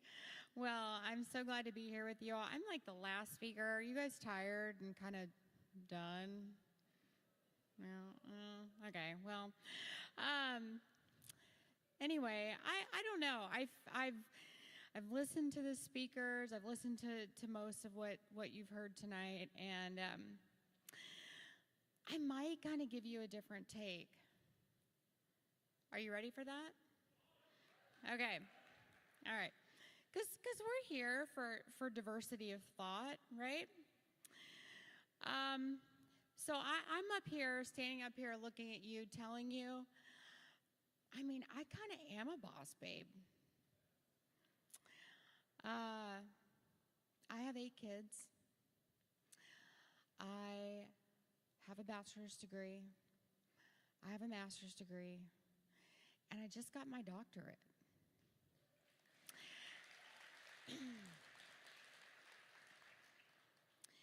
I successfully am the CEO of 2 nonprofits, 2 multi-million-dollar nonprofits. I'm a therapist. I'm a successful therapist. I have an amazing husband.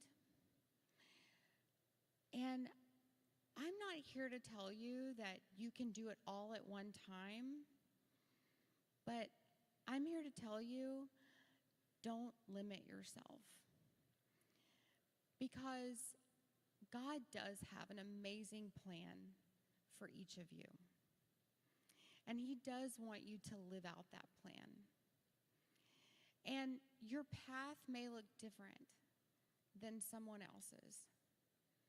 But don't ever let someone stand up on a stage and tell you what you can't do. Always go to the Lord and ask Him what He wants you to do. That is what we need to be doing as Christians. I think a lot of times in our society, and I see this all the time on social media, we look to the internet, we look to influencers, we look to podcasters, we look to social media, we look all over the place looking for opinions, looking for information. We're looking to people to tell us how to live our lives. Well, I'm telling you, you need to open up the Word of God. That's the instruction book that will tell you the best way to live your life.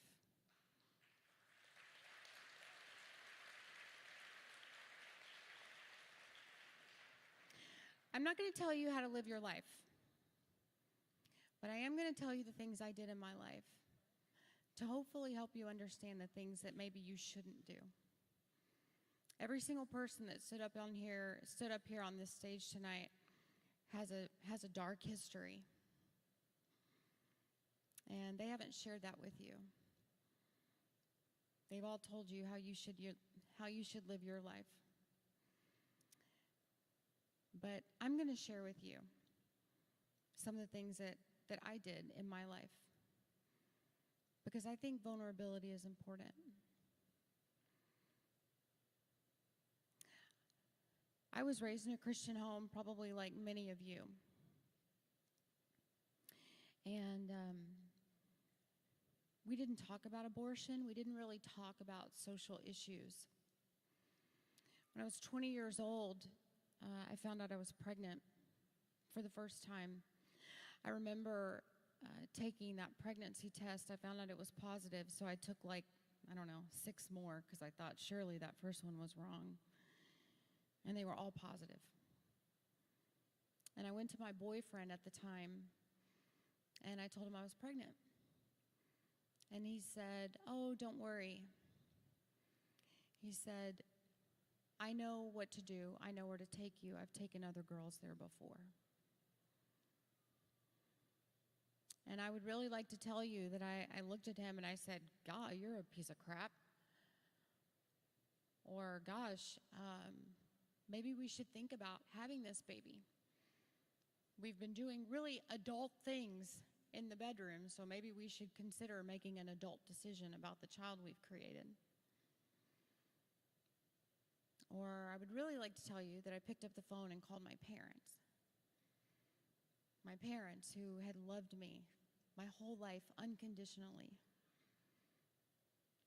who really deserved to know what I was thinking when it came to the life of their grandchild, but I didn't do any of that. I just said, "Okay." And I made an appointment, and we went to Houston, and he dropped me off on the curb, and I went in, and I don't remember how far along I was. I don't remember if I had an ultrasound. I don't remember much about it, but I remember it was very painful physically. And I woke up in a recovery room. And I remember being escorted out of that recovery room and into the clinic waiting room. And my boyfriend wasn't there yet. And I asked the worker there, I said, "Well, my boyfriend's not here. Can I sit here in the waiting room until he comes back to get me?" And she said, "No, you have to wait outside." And so I did.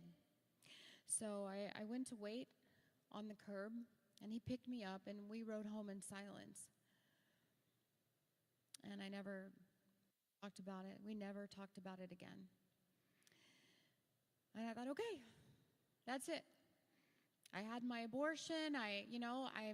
This is going to be my one mistake, and I'm never going to be in this situation again. And my parents are never going to know, and my parents are still going to think that, I'm abstinent and I'm not engaging in sex, and that's what I need them to believe, because they've raised me to be this good little Christian girl, and I was on birth control, right? And so I'm not supposed to get caught, but I got caught in my sin, and so an abortion fixed it. And so I just stuffed it down, and I thought, I'm never going to have to talk about it again, and my parents are never going to find out. And a year later, I was introduced to Planned Parenthood. I did not have my first abortion at a Planned Parenthood. I had it at a private clinic. And I was introduced to Planned Parenthood, and that was when I first got involved with them. I got involved with them as a volunteer, and I graduated from school. I went to work for them. And a year after I was working for them, I got pregnant again. Same guy. And by the time that I found out I was pregnant, we were no longer together, and I didn't want to have any connection to this guy again. And I was already working at the clinic, so choosing an abortion for the second time was easy. But this time, I thought I would have a medication abortion, the pill abortion. We told everybody it was natural. We told everybody this was an easy type of abortion. And so I got the pills. I took the first pill in the clinic. The first pill that you take, I was 8 weeks pregnant. And I took the first pill in the clinic. Now, the first pill that you take is what actually kills your baby. So I took the first pill, and my baby was dead. And then a day later, they had given me 4 pills to take at home. And so I took those 4 pills. And what I had told all these other women, and so then what I believed, was that I would just have some minor bleeding, some minor cramping.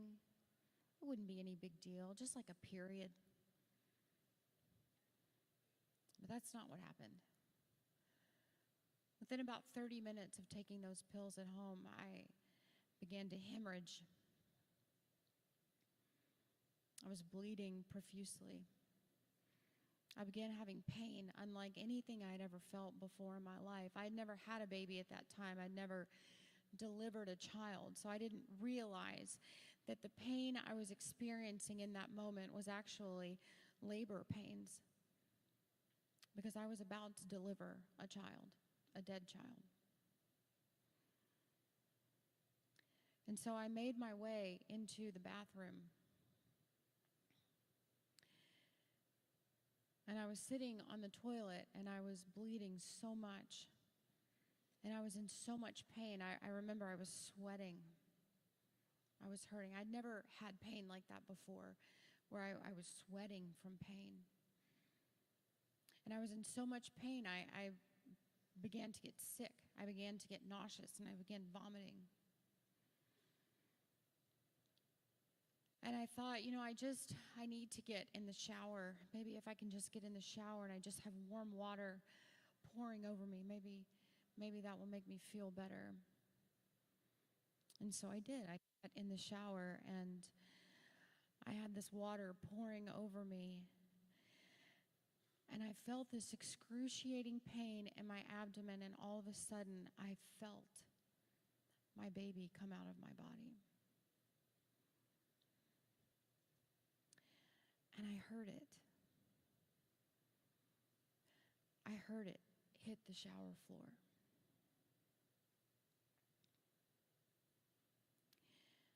And I didn't want to look down. I didn't want to look and see what was on that shower floor. But I knew I was going to have to. And so eventually I did. Eventually I leaned down, and I picked up my baby, and I held it in my hand. And then what?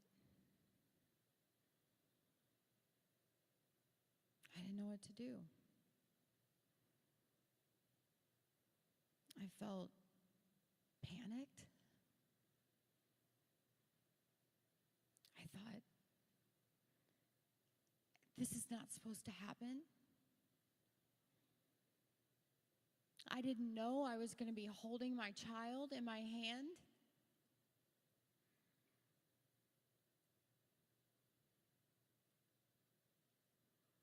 But just in this feeling of panic, I didn't know what else to do, and so I just dropped my baby into the toilet and just flushed the toilet as fast as I could.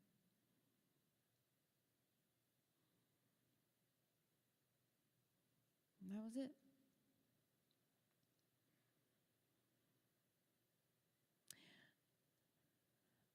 I sat in the bathtub, still in a lot of pain and still bleeding. And I filled up the bathtub with water, and at some point in time, I fell asleep or I passed out, I don't know, but sometime later I woke up and the water was cold. And I was horrified when I woke up because the tub was just full of blood. It was just red. And I remember thinking in that moment, oh my gosh, it looks like I'm in the middle of a crime scene. And I thought, well, I guess I kind of am, because I just killed my baby.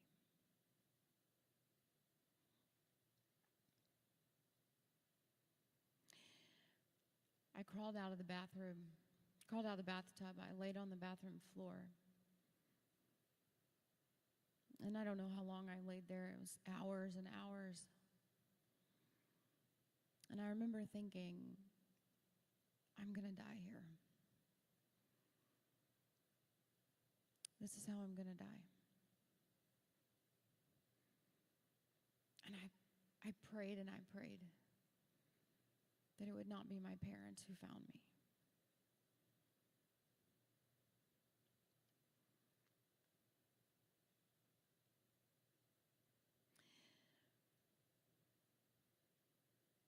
You see,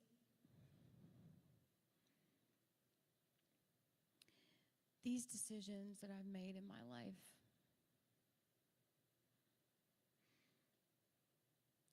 I don't tell you these stories because I want you to feel bad for me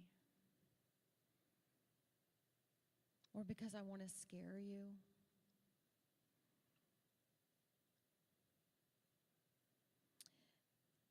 I tell you these stories because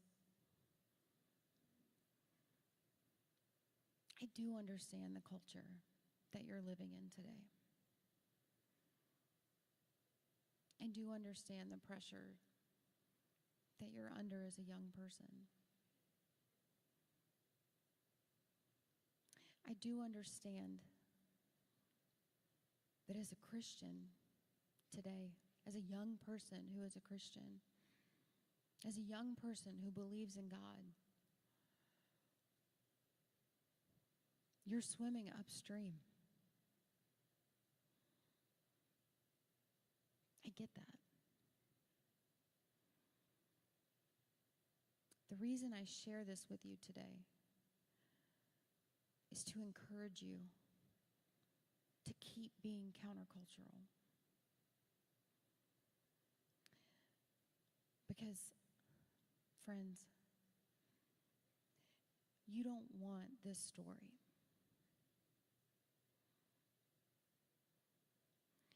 You don't want my story. You don't want to one day lie on a bathroom floor and wonder if you're going to make it out of that bathroom alive. You see, there are some of you right now that are probably struggling with issues in your life. I'm not blind to that because I struggled with issues when I was your age. There are some of you in here who are probably having sex with your boyfriend or girlfriend. There are some of you in here who are probably dealing with pornography issues. You're not a loser for that. None of you are losers.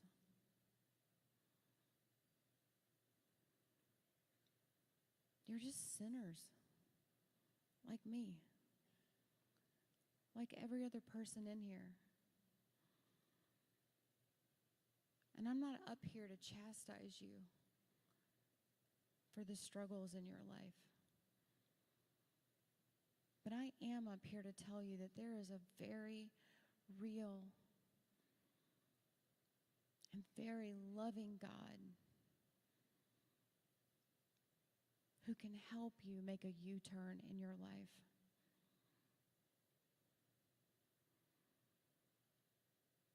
And gosh, I wish I would have made that U-turn in my life before I was responsible for killing 2 of my children.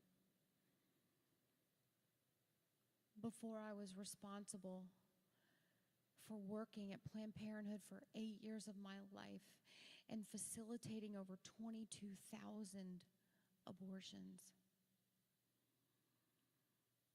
God, I wish I would have made that turnaround.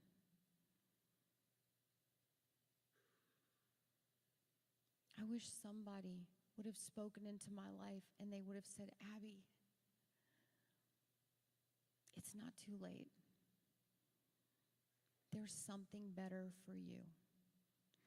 God wants something better for you. God has something better for you.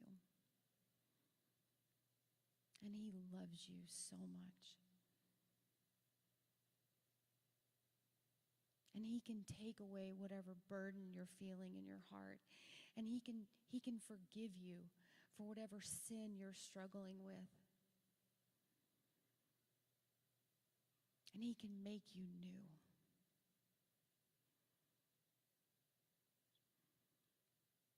He can renew your soul. That's what I want you to hear from me. If he can forgive somebody like me, he can turn anybody's life around. And so you're going to hear this weekend a lot about politics. And that's good. As people of faith, we should be concerned about politics.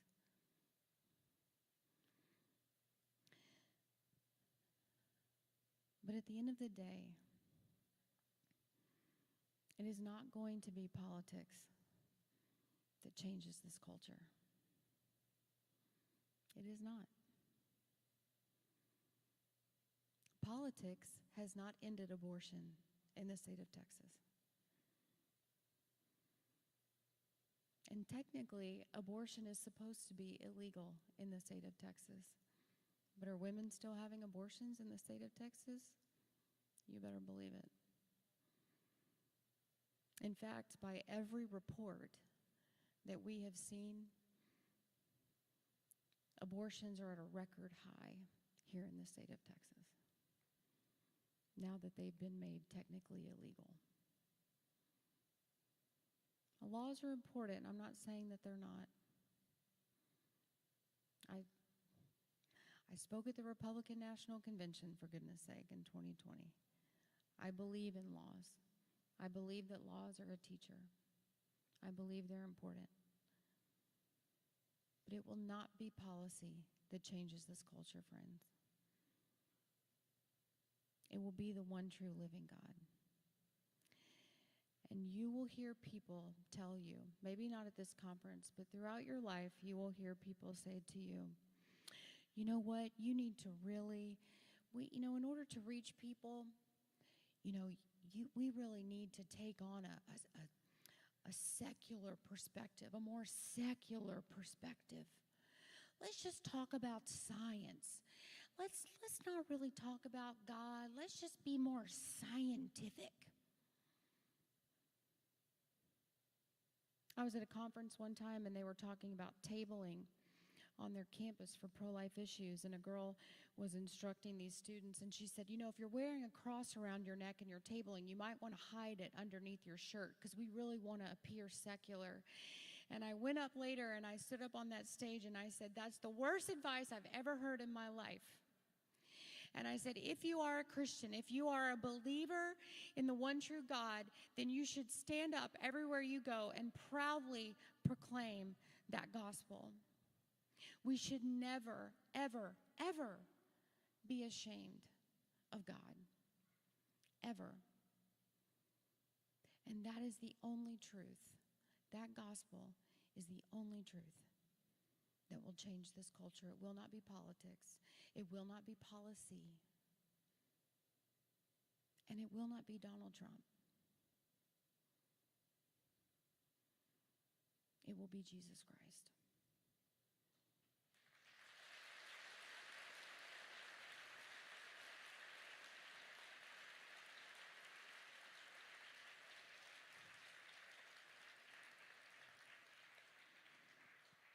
So if there's one thing that you hear from me tonight, it is this. Know that there is always a better way when you look to the Lord. Know that there is nothing too great that you can ever do in your life that the Lord can't turn around and use for his glory. And everywhere you go, be proud of the one who gave his life for you. God bless you, and thank you very much.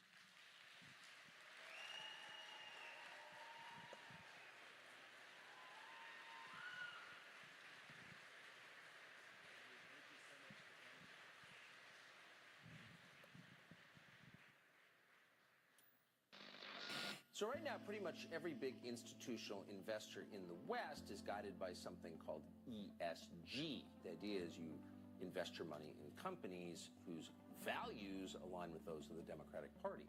And this is everywhere. But there's at least one person who's decided to make it easier for the rest of us to buck that trend. He's made an app that promotes companies that promote the United States. My name is Michael Seifert. He's the founder and CEO of Public SQ. He joins us to explain. We at Public Square are actively transforming this great nation for the better, and we're shifting the power structures of society back toward we, the people. And we're doing this by encouraging patriotic Americans around this great country to vote with their wallets, shop in alignment with their values. We have created the largest network of patriotic consumers and businesses the world has ever seen, and we're just getting started. But I don't want you to just take my word for it. I want you to hear from some of the profound leaders of our movement about why they love engaging in the public square. Wokeness has taken over corporate America. My friend Michael Seifert understood this, which is why he created Public Square.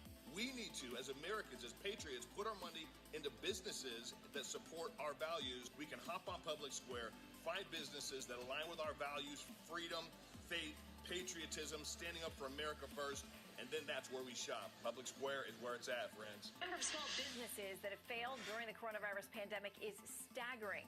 To stay afloat, some of them are actually reopening and ignoring mask and vaccine mandates, oftentimes with significant blowback. Well, now there is a blossoming online community for businesses that do not require or comply with COVID restrictions. The fact that you can find businesses that share your values in a place as blue and insane as the South Side of Chicago, I'm going to use this and go to these businesses. You should, bro. 100%, I don't want to give money to people who hate me. The next time you're out and about, or the next time you're logged on and you're about to buy a new item, order something, shop, eat at a restaurant, stay at a new location, try a small mom and pop owned business that shares your same values. So in less than 1 year, Public Square, I've been telling you about them. They've grown to be the largest platform of patriotic, freedom-loving businesses the world has ever seen. You want to support small businesses and buy services and products that are made by people who align with you. And that's what Public SQ allows you to do. Michael, I was in Idaho Falls last week, and I was in Florida before that. You know what I did, Michael? I opened up my Public Square app, and I said, I'm only going to get coffee. I'm only going to get, because when I'm traveling, I don't want to go support some LGBT trans thing. And so we get our coffee, we get our food from patriots. Stop giving your money to people that hate you, okay? Shop your values. We at Public Square are so grateful that we've had the opportunity to lock arms with patriotic consumers and businesses alike. And we would love for you to join the journey with us, because ultimately Public Square is the only platform where you can search for businesses that share your worldview, shop in alignment with your values, and then share that experience with all of your friends so that we can continue to grow this great patriotic movement, one business and one consumer at a time. So what are you waiting for? To get started, head to publicsq.com today, or you can search for Public Square app in App Store or Google Play, and we'd love it if you'd join us on the journey.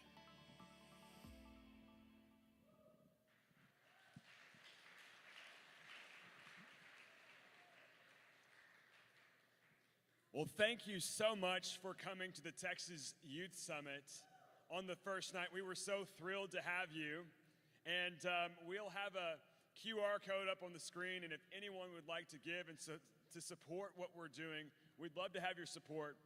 But right while we do that, I also want to give away some t-shirts. So who wants a t-shirt?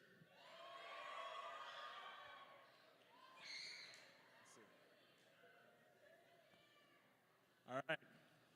Try to work this side of the room.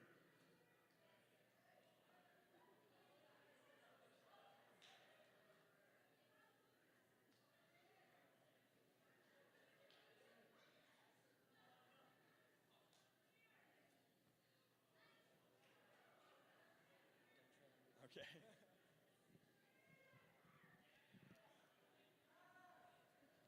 You guys gonna wear these tomorrow?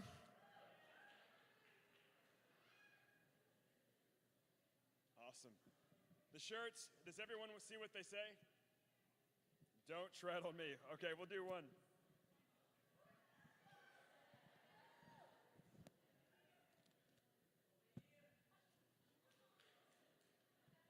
Awesome. All right, guys, we'll get some rest. 7 a.m. in the morning. It's going to be an awesome day tomorrow. Look forward to seeing you guys. Thank you.